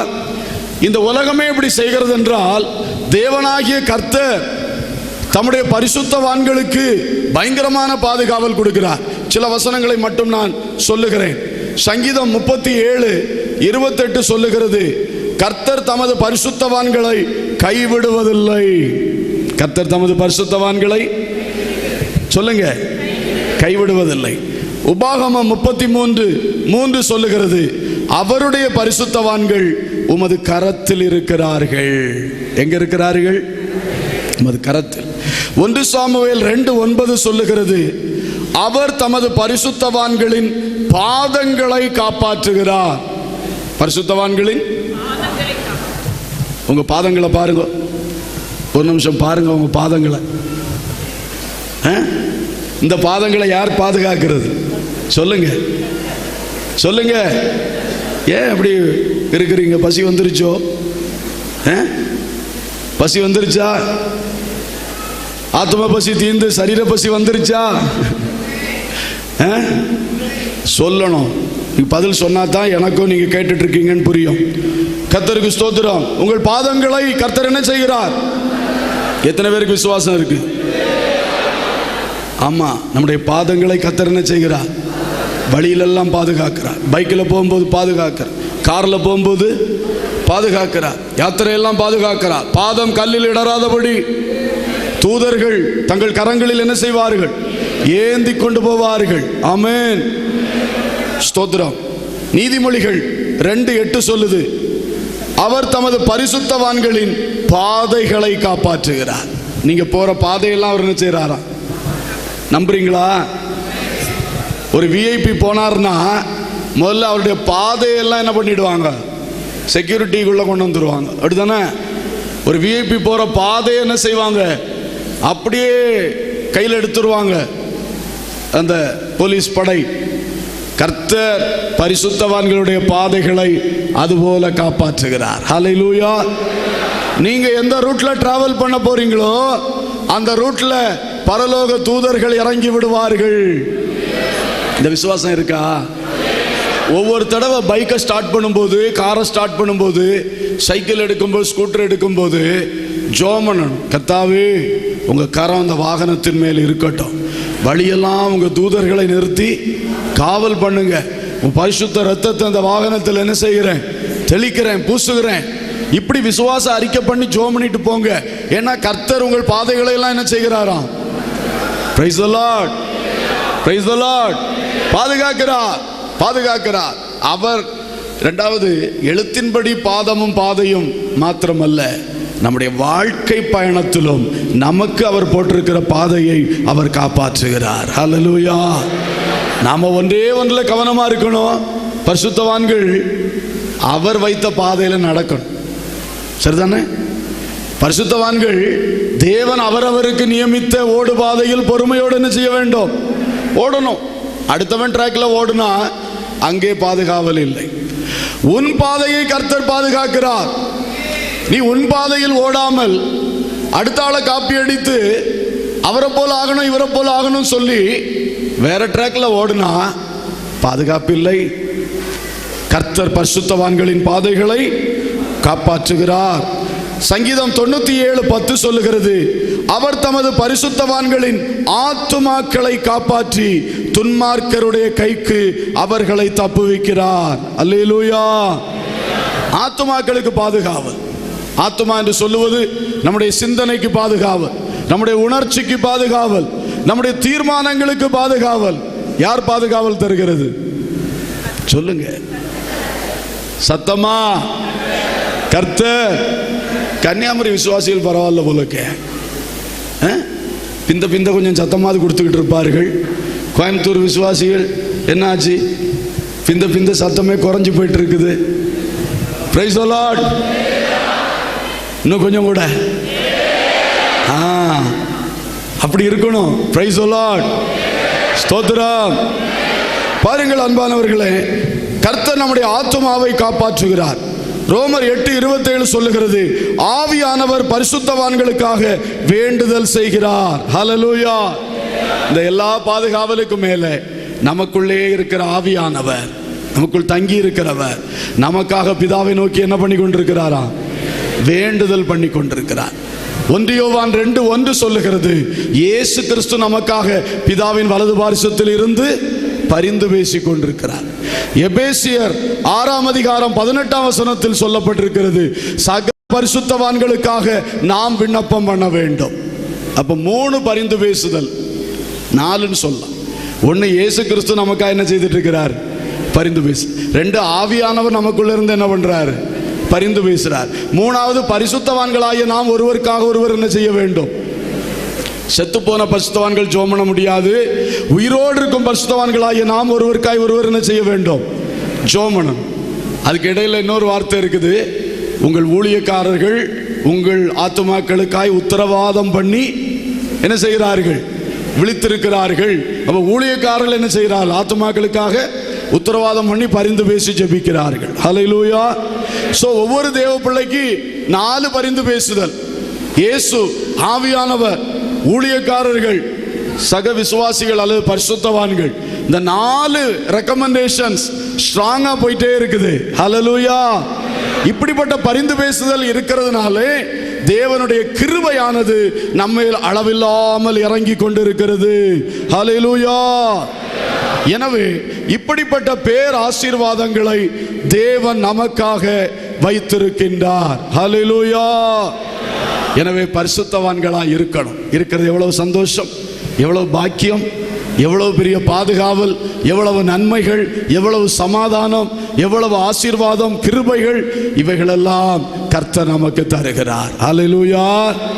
பரிசுத்தவான்களாயிருங்கள், திருச்சித்தம் செய்து தேவ ராஜ்யத்தில் சேரவே தினம் தினம் இயேசுவின் திருவொளி வீசுவோம், பரிசுத்த ஜீவியம் பாரில் நிறைவேற்றுவோம். தினம் தினம் இயேசுவின் திருவொளி வீசுவோம், பரிசுத்த ஜீவியம் பாரில் நிறைவேற்றுவோம். அல்லேலூயா அல்லேலூயா அல்லேலூயா பாடுவோம். அல்லேலூயா அல்லேலூயா அவர் துதி சாற்றுவோம். அல்லேலூயா அல்லேலூயா அல்லேலூயா பாடுவோம். அல்லேலூயா அல்லேலூயா அவர் துதி சாற்றுவோம். நடைகளிலும் எல்லா படைகளிலும் நாம் உடைகளிலும் இடைவிடாமலே காட்டுவோம். நடைகளிலும் எல்லா படைகளிலும் நாம் உடைகளிலும் இடைவிடாமலே காட்டுவோம். தினம் தினம் இயேசுவின் திருவொளி வீசுவோம், பரிசுத்த ஜீவி பாரில் நிறைவேற்றுவோம். தினம் தினம் இயேசுவின் திருவொளி வீசுவோம், பரிசுத்த ஜீவி பாரில் நிறைவேற்றுவோம். அல்லேலூயா அல்லேலூயா அல்லேலூயா பாடுவோம். அல்லேலூயா அல்லேலூயா பாடுவோம். அல்லேலூயா அல்லேலூயா அல்லேலூயா பாடுவோம். அல்லேலூயா அல்லேலூயா அவர் துதி சாற்றுவோம். வாக்குகளிலும் நாம் போக்குகளிலும் குற்றம் நீக்குவதிலும் குறை போக்குவதிலும், வாக்குகளிலும் நாம் போக்குகளிலும் குற்றம் நீக்குவதிலும் குறை போக்குவதிலும் தினம் தினம் இயேசுவின் திருவொளி வீசுவோம், பரிசுத்த ஜீவியம் பாரில் நிறைவேற்றுவோம். தினம் தினம் இயேசுவின் திருவொளி வீசுவோம், பரிசுத்த ஜீவியம் பாரில் நிறைவேற்றுவோம். அல்லேலூயா அல்லேலூயா அல்லேலூயா பாடுவோம். அல்லேலூயா அல்லேலூயா அவர் துதி சாற்றுவோம். அல்லேலூயா அல்லேலூயா அல்லேலூயா பாடுவோம். அல்லேலூயா அல்லேலூயா அவர் துதி சாற்றுவோம். பரிசுத்தர் கூட்டத்தில் திருசூதன் தோன்றுவார், தரிசிக்க அனுதினம் திருசித்தம் செய்தோம். பரிசுத்தர் கூட்டத்தில் திருசூதன் தோன்றுவார், தரிசிக்க அனுதினம் திருசித்தம் நோக்குவோம். தினம் தினம் இயேசுவின் வீசுவோம், ஜீவி பாரில் நிறைவேற்றுவோம். தினம் தினம் இயேசுவின் திருவொளி வீசுவோம், பரிசுத்த ஜீவி பாரில் நிறைவேற்றுவோம். அல்லேலூயா அல்லேலூயா அல்லேலூயா பாடுவோம். அல்லேலூயா அல்லேலூயா அவர் துதி சாற்றுவோம். அல்லேலூயா எல்லாரும் கரங்களை தட்டி பாடுவோம். அல்லேலூயா அல்லேலூயா அவர் துதி சாற்றுவோம். பரிசுத்தராயிருங்கள் தேவதாசரே, திருச்சித்தம் செய்து தேவ ராஜ்யத்தில் சேரவே. பரிசுத்தராயிருங்கள் தேவதாசரே, திருச்சித்தம் செய்து தேவ ராஜ்யத்தில் சேரவே. அல்லேலூயா அல்லேலூயா அல்லேலூயா. பரிசுத்தராயிருங்கள். அநேக நன்மைகளை கர்த்தர் உங்களுக்கு வைத்திருக்கிறார். தேவன் மறுமையிலே அநேக நன்மைகளை வைத்திருக்கிறார். கர்த்தர் சித்தமானால் இரவிலே பரிசுத்தவான்கள் கடைசி கால சம்பவங்களில் எப்படி பயன்படுத்தப்படுகிறார்கள் என்று சொல்லலாம் என்று நினைக்கிறேன். இப்பொழுது ஒரு சில ஆலோசனைகளை மட்டும் சொல்லி நாம் ஜெபிக்க போகின்றோம். நீங்கள் பரிசுத்தவான்களாக இருக்கின்றபடியினாலே பரிசுத்தவான்களுக்கு நீங்கள் செய்ய வேண்டிய சில காரியங்களை நான் உங்களுக்கு சொல்ல விரும்புகிறேன். ஒன்று ஏற்கனவே சொன்னேன். எபேசியர் 6:18 சொல்லுகிறது, பரிசுத்தவான்கள் பரிசுத்தவான்களுக்காக வேண்டுதல் செய்ய வேண்டும். நாம் என்ன செய்யணும்? சபையிலே பரிசுத்தவான்களுக்குள்ளே என்ன செய்யணும்னு ஜஸ்ட் ஒரு பட்டியல். ஒன்று, என்ன செய்யணும்? ஒருத்தருக்கு ஒருத்தர் என்ன செய்யணும்? இதை நோட் பண்ணிக்கிடுங்க. நீங்கள் பரிசுத்தவான்களாக இருந்தால் இந்த கிரியைகள் உங்களிடத்திலிருந்து என்ன செய்யணும்? வெளிப்படணும். பைபிள் சொல்லுகிறது பரிசுத்தவான்கள் மற்ற பரிசுத்தவான்களுக்காக என்ன செய்ய வேண்டும். அப்போ நீங்கள் பரிசுத்தவான்கள்னா அடையாளம், நீங்கள் மற்றவங்களுக்காக என்ன செய்யணும்? அது ஒரு கடமை, உங்களுடைய கடமை. அடையாளத்தை விட கடமைன்னு சொல்லலாம். ரெண்டாவதாக அன்பானவர்களே, 2 கொரிந்தியர் 13:13 சொல்லுகிறது, எல்லாரும் உங்களுக்கு வாழ்த்துதல் சொல்லுகிறார்கள். பரிசுத்தவான்கள் எல்லாரும் உங்களுக்கு, ஆமாம், ஒரு சபைக்கு கடிதம் எழுதும் பொழுது பவுல் சொல்லுகிறார், மற்ற சபையில் உள்ள பரிசுத்தவான்கள்லாம் உங்களுக்கு என்ன பண்றாங்க? வாழ்த்து சொல்றாங்க. அப்போ பரிசுத்தவான்களுடைய ஒரு வேலை என்ன? சபை பாகுபாடு இல்லாமல் ஒருவரை ஒருவர் வாழ்த்துவது, அல்லேலூயா, ஒருவரை ஒருவர் கிரீட் பண்ணுவது.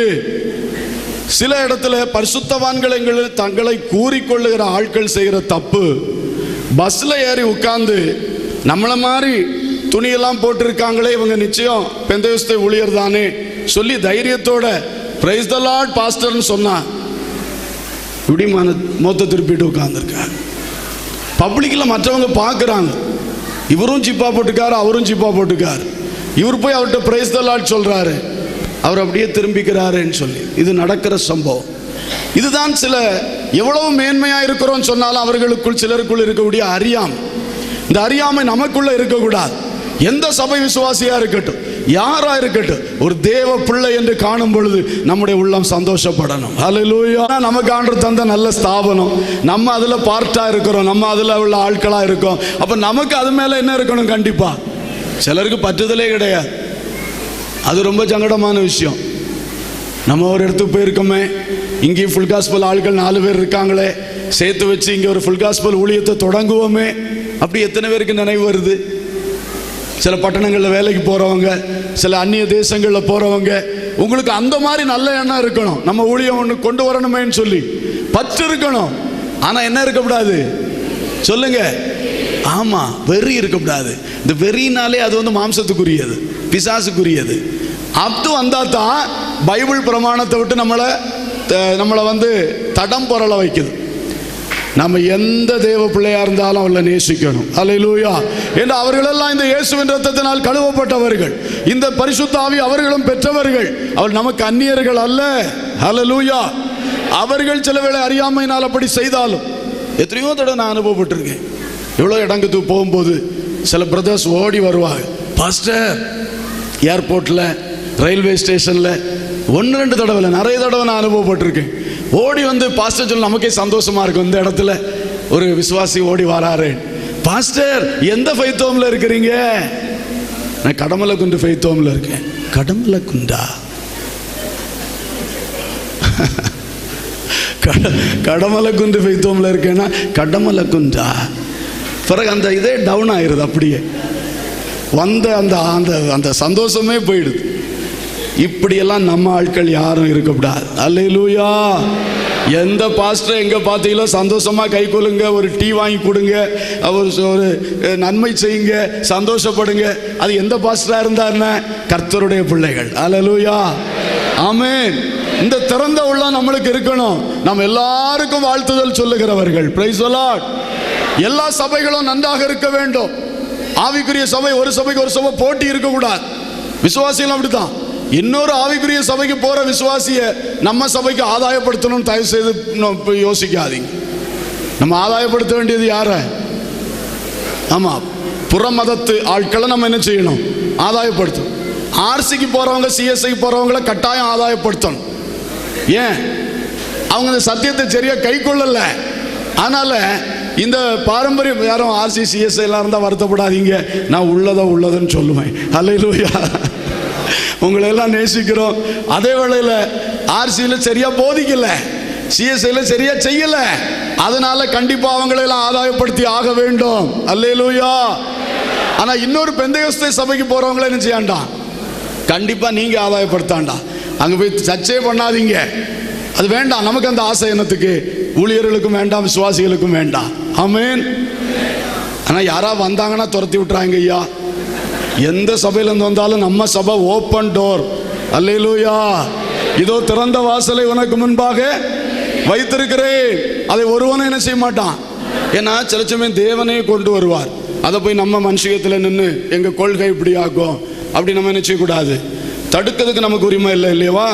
கர்த்தர் கொண்டு வந்தா கொண்டு வரட்டும். Price the Lord. ஆனா நாம போய் என்ன செய்யாண்டா? அந்த வேலையே கிராபிங். அது கிராபிங், அது சோல் வின்னிங் கிடையாது. அது என்னது? ஆமா, பிடிச்சு இழுக்கிறது. அந்த வேலையை நமக்கு வேண்டாம். Price the Lord. இந்த மாதிரி கொள்கைகள்ல நம்ம கரெக்டா இருப்போம், அதுதான் ஆசீர்வாதமாக இருக்கும். சரி, கர்த்தர் எல்லாரையும் வாழ்த்தும்படி விரும்புகிறார். எபேசியர் 3:18 நம்முடைய அடுத்த வேலை, சகல பரிசுத்தவான்களோடு கூட சேர்ந்து கிறிஸ்துவின் அன்பின் ஆழத்தையும் நீளத்தையும் உயரத்தையும் அகலத்தையும் என்ன செய்யணுமா? அறியணும். நீங்க மட்டும் ஒரு சின்ன சபை கூட்டமா உட்கார்ந்து நீங்க மட்டும் கிறிஸ்துவின் அன்பை அறிந்தால் அது சரியான ஒரு அறிவா இருக்காது. எல்லா பரிசுத்தவான்களோடு சேர்ந்து அந்த கிறிஸ்துவின் அன்பை நீங்க அறிஞ்சாதான் உண்மையில நீங்க கிறிஸ்துவை அறிஞ்சு கொள்ள முடியும். ஹல்லேலூயா. இந்த டினாமினேஷன்கள் பலது இருக்கட்டும், எல்லா டினாமினேஷன்களும் ஆவியை பெற்ற பிள்ளைகள். ஆவியை பெற்ற பிள்ளைகள் எல்லாருக்குள்ளேயும் கிறிஸ்துவின் அன்பு இருக்கு, ஊற்றப்பட்டிருக்கு. அந்த பிள்ளைகள்லாம் சேர்ந்து நிற்கணும். நம்ம டினாமினேஷனுக்குள்ள உள்ள காரியங்களை பாருங்க. உபதேசத்தை கற்றுக் கொடுக்கிறதிலும் சில நடைமுறையான ஒழுங்குகள் வைத்திருப்பதிலும் பெந்தேகோஸ்தேயிலும் ஒரு ஸ்தாபனத்துக்கு ஸ்தாபனம் வித்தியாசங்கள் இருக்கின்றன. உங்கள் ஸ்தாபனம் உங்களை எப்படி நடத்துதோ அப்படித்தான் நீங்க நடக்கணும், அதுக்கு உண்மையா இருக்கணும், கட்டுப்பட்டு இருக்கணும். அதே வேளையிலே மற்ற ஸ்தாபனத்தில் உள்ளவர்களோடும் கைகோர்த்து நின்று ஜெபிக்க ஒருமனப்பட நாம் கற்றுக்கொள்ள வேண்டும். ஹல்லேலூயா. நமக்கு ஒன்றும் விரோதம் கிடையாது. நம்ம சுவர் கட்டி அடைக்கிறவர்கள் அல்ல. தேவன் ஆவியை ஊற்றி இருக்கிறார் என்றால் அந்த ஆவியை பெற்ற எல்லாரும் தேவ பிள்ளைகள் தான். ஹல்லேலூயா. எனவே மற்றுள்ளவர்களோடு உள்ள ஐக்கியத்தின் விஷயத்தில் இந்த அறிவோடு நாம் நடக்க வேண்டும். அதே வேளையில் உங்களிடத்தில் சில மேன்மை இருக்கும், அவர்களிடத்தில் இன்னொரு சில மேன்மை இருக்கும். நம்மிடத்தில் இல்லாத மேன்மை அவர்களிடத்தில் இருந்தால் நிச்சயம் கற்றுக்கொள்ளுங்கள். நம்மிடத்தில் இருக்கிற மேன்மை எதையும் அவர்களோடு கூடி இழந்து விடாதிருங்கள். புரிஞ்சுதான் நான் சொன்னது? இதுல தான் கவனமா இருக்கணும். ஒவ்வொரு இடத்துக்கு சில மேன்மை இருக்குது. அந்த மேன்மையை மற்றவர்களோடு சேர்ந்து நம்ம என்ன செய்ய முடியாது, இழக்க முடியாது. நம்முடையதை நாம் காத்துக்கொள்ள வேண்டும். நம்முடைய கையில் ஒப்பு கொடுக்கப்பட்டதுக்கு நாம் அல்லவா கர்த்தருக்கு பதில் சொல்லணும்.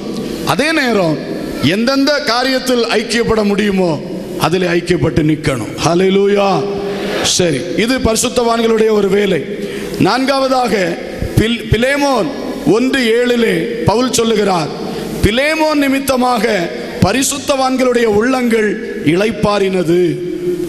பரிசுத்தவான்களே, நீங்கள் செய்ய வேண்டிய 4வது காரியம் மற்றவர்களுடைய உள்ளங்களை இளைப்பாற்றுங்கள். உங்களை நடத்துகிற ஊழியக்காரருடைய உள்ளங்களை இளைப்பாற்றுங்கள். உங்களோடு நிற்கிற சக விசுவாசிகளுடைய உள்ளங்களை இளைப்பாற பண்ணுங்கள். உங்கள் பேச்சு மற்றவர்களுக்குள் கொந்தளிப்புகளையும் வருத்தங்களையும் கலக்கங்களையும் உண்டாக்கக்கூடாது.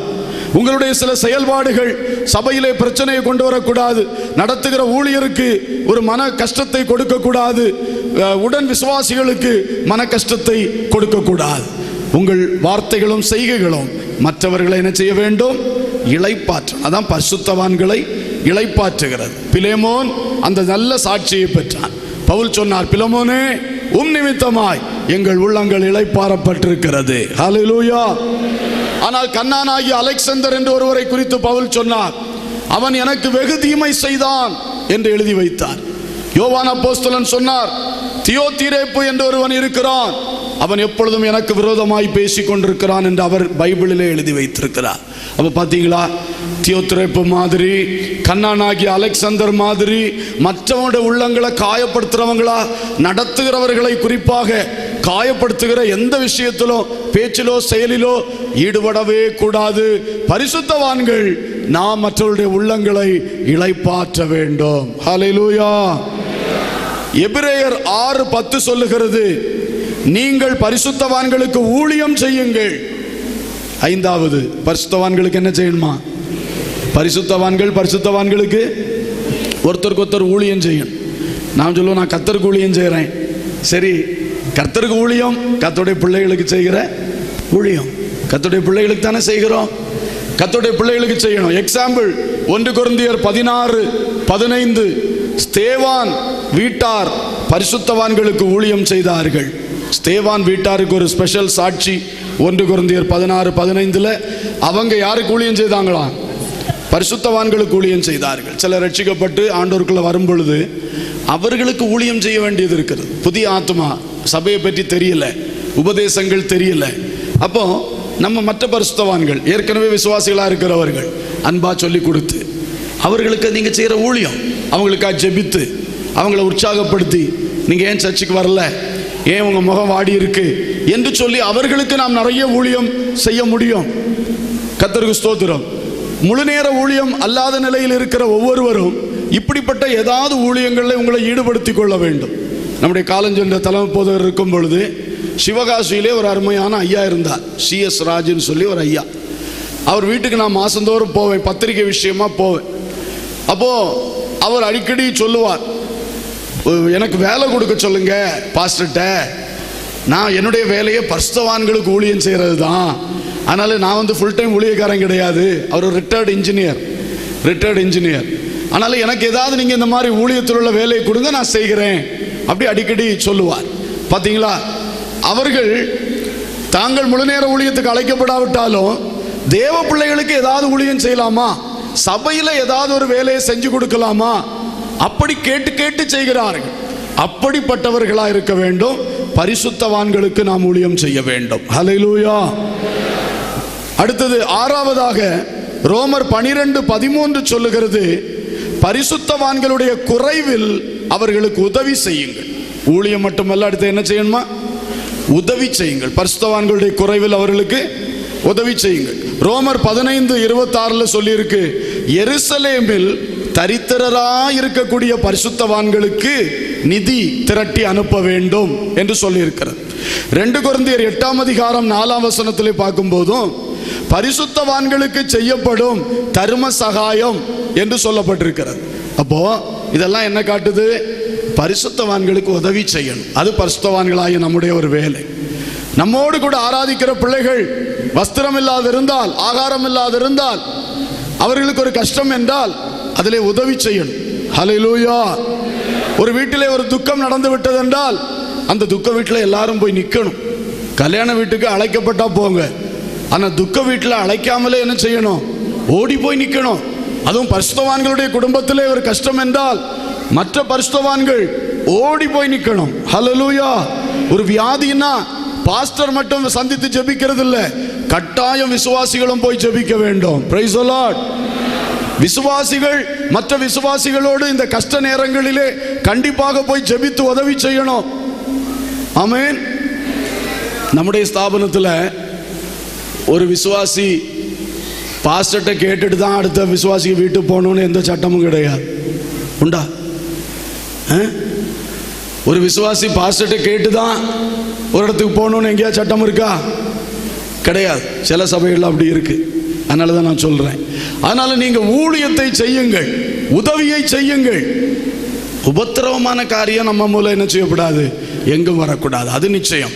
ஆனால் கஷ்ட வேளையில், துக்கத்தின் வேளையில், வியாதியின் வேளையில் கண்டிப்பாய் ஒருவருக்காய் ஒருவர் விசாரித்து ஜெபிக்கணும், உதவியும் செய்யணும். அந்த மாதிரி சமயத்தில் கையில் காசு இருந்தால் கொஞ்சம் கொடுத்துட்டு வரணும்.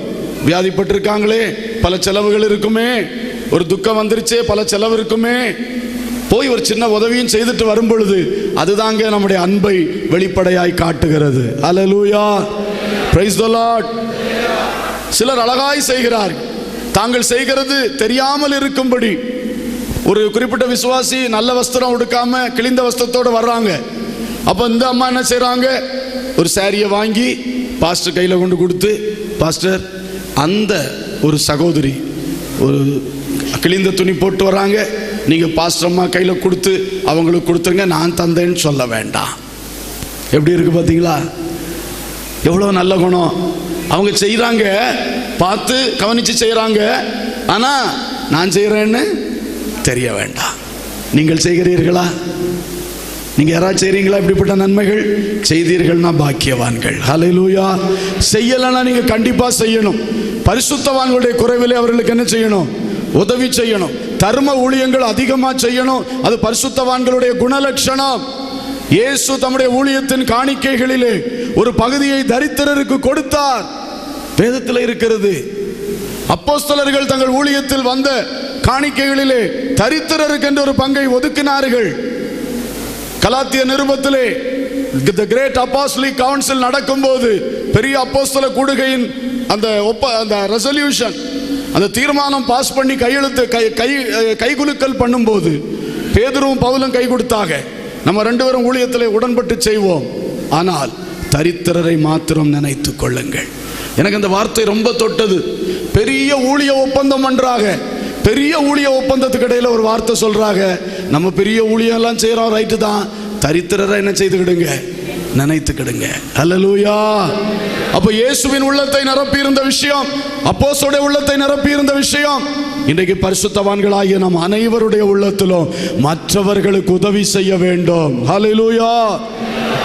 டெய்லி பேப்பர் எடுத்து பாருங்க, ஆக்சிடென்ட்ஸ், விவாகரத்துக்கள், எத்தனை வருது?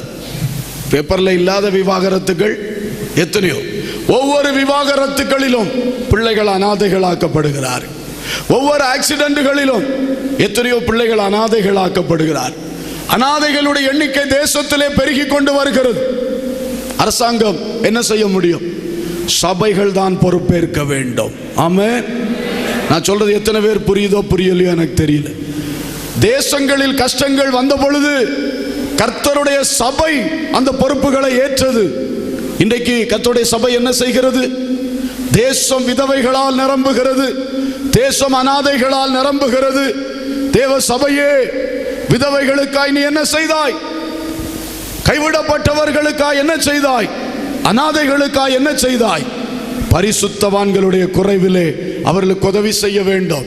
எருசலேமில் இருக்கிற பரிசுத்தவான்களுக்கு குறை வந்த பொழுது உலக நாடுகளில் இருக்கிற சபைகள் எல்லாம் சொல்லி தர்ம சகாய பணம் நிதி வசூலித்து பவுல் அனுப்பி கொடுத்தார். ஹல்லேலூயா. இன்றைக்கு அதை மறக்க கூடாது. இது உதவி செய்கிறது நம்முடைய ஒரு வேலை. கடைசியாக 1 கொரிந்தியர் 6:1 சொல்லுகிறது, சபைக்குள்ளாக வருகிற வழக்குகளை யார் தீர்க்க வேண்டும்? சொல்லுங்க. பரிசுத்தவான்கள் தீர்க்க வேண்டும். சபைக்குள்ளே வழக்குகள் வந்தால் யார் தீர்க்கணும்?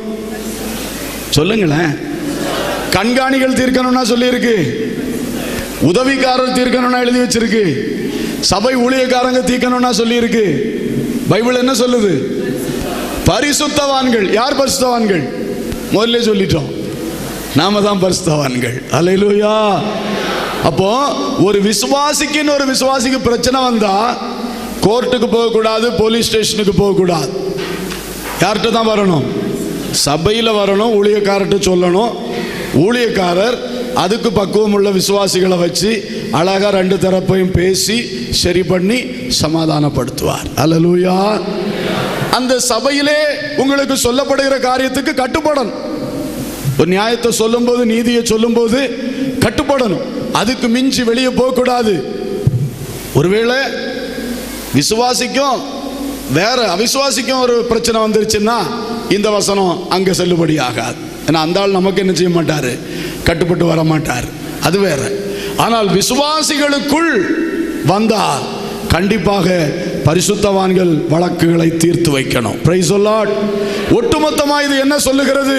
சபைக்குள்ளே சின்ன சின்ன சச்சரவுகள் எழும்பும் பொழுது பரிசுத்தவான்கள் என்ற அனுபவத்தில் வளர்ந்து வரக்கூடிய விசுவாசிகளே, நீங்கள் அங்கங்கே அந்த பிரச்சனைகளை அமைத்து விடுங்கள். வளர விடாதிருங்கள். இதான் பரிசுத்தவான்கள் செய்ய வேண்டிய வேலை. வழக்குகள் வந்து கொண்டே தான் இருக்கும். ஒருத்தருக்கு விரோதமா பேசுவாங்க, பாஸ்டருக்கு விரோதமா பேசுவாங்க, புதிய விசுவாசிக்கு விரோதமா பேசுவாங்க, பழைய விசுவாசிக்கு விரோதமா பேசுவாங்க. இந்த பேச்சு யார் காதுல வரும்? எங்க காதுக்கு உடனே வராது. முதல்ல உங்க காதுகளுக்கு தான் வரும். உங்க காதுகள் அங்க அந்த பேச்சு ரவுண்ட் அடிக்கும் போது இந்த பரிசுத்தவான்களாய் வளர்ந்து கொண்டிருக்கிற விசுவாசிகளுடைய வேலை என்ன? அந்த வழக்குகளை அங்கேயே தீர்த்து வையுங்கள். Price the Lord. அந்த வழக்குகளை பெரிதாக விடாதிருங்கள். பெரிதானால் அது சபைக்கு இடரலை கொண்டு வரும். உண்மையை சொல்றாங்களோ பொய்யை சொல்றாங்களோ, ஆனா சிலர் அதை நம்புவாங்க, இடறிப்புவாங்க. இப்படியெல்லாம் பிரச்சனை வருகிறதுனால வளர்ந்து வருகிற விசுவாசிகள், பரிசுத்தவான்களாக பரிசுத்தமாக்கப்பட்டு கொண்டிருக்கிற விசுவாசிகளுடைய வேலை என்ன? எங்கே ஒரு பிரச்சனையை கேள்விப்படுகிறீர்களோ முளையிலே கிள்ளுகிறது போல அங்கே அதை செட்டில் பண்ணணும், சமாதானம் பண்ணணும், அதை சால்வ் பண்ணணும். அந்த ஆளுக்கு என்ன பிரச்சனை? என்ன பிரதர் இப்படி பேசுறீங்க? அன்பா தனியை கூப்பிட்டு பேசுங்க. அது பாஸ்டர் அன்னைக்கு அப்படி பேசுன நீ கேட்டியா? பாஸ்டர் அவருக்கு வீட்டுக்கு போனாரு, என் வீட்டுக்கு வரல பாத்தியா? அது இதுன்னு ஏதாவது ஒன்று சொல்லுவார். இதுதானா பிரதர்? இதெல்லாம் ஒன்றும் பிரச்சனை இல்லை சொல்லி சமாதானப்படுத்துங்க. இல்லை அவர் பாஸ்டர்கிட்ட கூட்டிட்டு வாங்க. கொஞ்சம் வருத்தப்பட்டு இருக்காரு பாஸ்டர், இன்னென்ன விஷயம் தான், வேற ஒன்றும் இல்லை, கொஞ்சம் பேசுங்க. ஸ்ட்ரைட்டாக பேசி முடிச்சிருவோம். இதை செய்யாம அப்படியா அன்னைக்கே நினைச்சேன் இவர் இப்படித்தான் இருப்பாருன்னு, ஆமா எனக்கும் கூட அப்படித்தானே செஞ்சார் ஒரு நாள் இப்படின்னு நீங்க மூத்த விசுவாசியே வழியை திறந்து கொடுத்தீங்கன்னா எப்படி இருக்கும்? குருடனும் சேர்ந்து எங்க போய் சேருவீங்க? இப்படி இருக்கக்கூடாது. நான் அன்பா சொல்றது என்ன, சில வார்த்தைகள் அப்படி இப்படி போட்டாலும் எல்லாரையும் நேசித்து தான் சொல்லுகிறது. அல்லேலூயா. எல்லாரும் பரிசுத்தம் அடையணும், எல்லாரும் பரலோகம் வரணும்ல ஒரு உண்மையான வாஞ்சையில உரிமையோட சொல்றேன். இதான் சிலருக்கு. உடனே அதை காது கொடுத்தாலே பிரச்சனை. சில பிரச்சனை வளர்றது நீங்க வாய் கொடுக்காண்டா, என்ன கொடுத்தா போதும். அதை லிசன் பண்ணாலே அந்த ஆளுக்கு சொல்லிட்டே இருப்பார், யாரையோ பற்றி குறை சொல்லிட்டே இருப்பார். நீங்க கேட்டுட்டே இருக்கிறீங்கல்ல, அவருக்கு ரொம்ப சந்தோஷம். அவர் சொன்னதெல்லாம் உண்மைன்னு போயிடுவார், அடுத்த ஆள்கிட்டையும் சொல்லுவார். நீங்க கட் பண்ணணும். வேண்டாப்பா இப்படி பேசக்கூடாது. சே இது என்ன பேச்சு, இப்படியா பேசுறது? நம்ம எதுக்கு சர்ச்சுக்கு போறோம்? பரலோகத்துக்கு போறதுக்கெல்லாம் சர்ச்சுக்கு போறோம். நம்ம ஆண்டவருக்குள்ள நல்லா இருக்கணும்ல. இப்படி போய் சின்ன சின்ன பிரச்சனை, சே வா நம்ம அதை பேசி தீர்த்துருவோம், முடிச்சிடணும். கரெக்டா செய்வீங்களா? ஆமென். இதுதான் பரிசுத்தவான்களுடைய லட்சணம். ஆமென். இதுக்கு மாறா செஞ்சீங்கன்னா நீங்க பரிசுத்தவான்கள் கிடையாது. பைபிள் சொல்லுது பரிசுத்தவான்கள். பைபிள் தைரியமா சொல்லுது. பவுல் என்ன சொல்ற தெரியுமா? வழக்க கொண்டு வா, பரிசுத்தவான்கிட்ட கொண்டு வா. ஏன்னா பரிசுத்தவான்கள் உலகத்தையே நியாயம் தீர்க்கும்படி தேவனால் அதிகாரப்படுத்தப்படுகிறவர்கள். ஹல்லேலூயா. அத ராத்திரி பார்ப்போம் நம்ம, எப்படி உலகத்தை நியாயம் தீர்க்கிற அதிகாரத்தை நமக்கு தருகிறார்னு. அப்படிப்பட்ட நியாயாதிபதிகளாய் கர்த்தர் நம்ம மாற்றப் போகிறார். ஆகவே இப்பொழுது சின்ன சின்ன வழக்குகள், சச்சரவுகள், இதை தீர்த்து வைக்கிறவர்களாய் இருக்க வேண்டும். Price the Lord. வருகை மட்டும் ஒரு சபையிலையும் பிரச்சனை வரக்கூடாது. வருகை மட்டும் ஒரு சபையிலும் என்ன வரக்கூடாது. ஆமா, நீங்க நினைச்சா பிரச்சனையே வராது.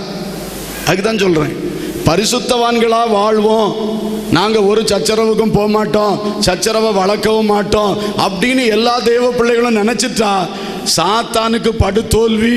ஒரு சபையில ஒரு பிரச்சனை உண்டாக்க அவனால் முடியவே முடியாது. ஆமென். அல்லேலூயா. எனவே பரிசுத்தவான்கள் வழக்குகளை தீர்த்து வைக்கணும். நம்மால ஒரு பிரச்சனை ஒரு இடத்துல, குடும்பத்திலேயோ வேலை ஸ்தலத்திலேயோ சர்ச்சிலேயோ வரவே கூடாது. Price the Lord. கர்த்தர் உங்களை ஆசீர்வதிப்பார். கடைசியாக எபேசியர் 4:12 சொல்லுகிறது, பரிசுத்தவான்கள் சீர்பொருந்தும் பொருட்டு சுவிசேஷ ஊழியத்தின் வேலைக்காக கர்த்தர் சபையிலே அப்போஸ்தலர்களையும் தீர்க்கதரிசிகளையும் சுவிசேஷகர்களையும் போதகர்களையும் கர்த்தர் நியமித்தார். ஹல்லேலூயா. அப்ப ஊழியர்கள் இவர்களெல்லாம் கர்த்தர் வச்சிருக்கிறது. இந்த பரிசுத்தவான்கள் இன்னும் என்ன செய்யணுமா? சீர்பட்டு எழும்பணும். தேவன் விரும்புகிற அந்த நல்ல சீருக்குள்ளே இவர்கள் வர வேண்டும். இப்பொழுது நாம் ஜெபிக்க போகின்றோம். நம்ம எல்லாம் பரிசுத்தவான்கள் என்று கர்த்தர் அழைக்கிறார். இயேசுவின் நாமத்தினாலும் பரிசுத்தாவினாலும் கழுவப்பட்டு அனுதினமும் பரிசுத்தமாக்கப்பட்டு பரிசுத்தவான்களாக நாம் வளர்ந்து கொண்டு வருகிறோம். நமக்கு கர்த்தர் அருமையான நன்மைகளையும் மகிழ்ச்சியையும் சமாதானத்தையும் அவருடைய விலையேற பெற்ற விசுவாசத்தையும் வசனத்தின் ஆழமான வெளிப்பாடுகளையும் அவருடைய பாதுகாவலையும் வைத்திருக்கிறார். அது மட்டுமல்ல, நம்முடைய செயல்பாடுகள் எப்படி இருக்க வேண்டும் என்று வேதத்திலிருந்து 7 காரியங்களை நான் உங்களுக்கு சொன்னேன். எல்லாருக்காக ஜெபம் பண்ண வேண்டும். நான் மற்றவர்கள் எல்லாம் வாழ்த்துகிறவர்களா இருக்க வேண்டும். எல்லாரோடு சேர்ந்து தேவனுடைய அன்பை ருசிக்கிறவர்களா இருக்க வேண்டும். மற்றவருடைய உள்ளங்களை இளைப்பாற்றுகிறவர்களா இருக்க வேண்டும். மற்றவர்களுக்கு ஊழியம் செய்யணும், மற்றவர்களுக்கு உதவி செய்ய வேண்டும். வழக்குகளை நாம் தீர்த்து வைக்க வேண்டும். கர்த்தர் உங்களுக்கு உதவி செய்வாராக. எல்லாரும் எழுந்து நின்று கர்த்தரை நோக்கி பார்க்க போகிறோம். நீர் எதிர்பார்க்கிற இந்த பரிசுத்தமான அனுபவத்திலே என்னை நீர் கட்டி எழுப்ப வேண்டும் என்று சொல்லி நாம் அனைவரும் கர்த்தரை பார்த்து ஜெபிக்க போகிறோம்.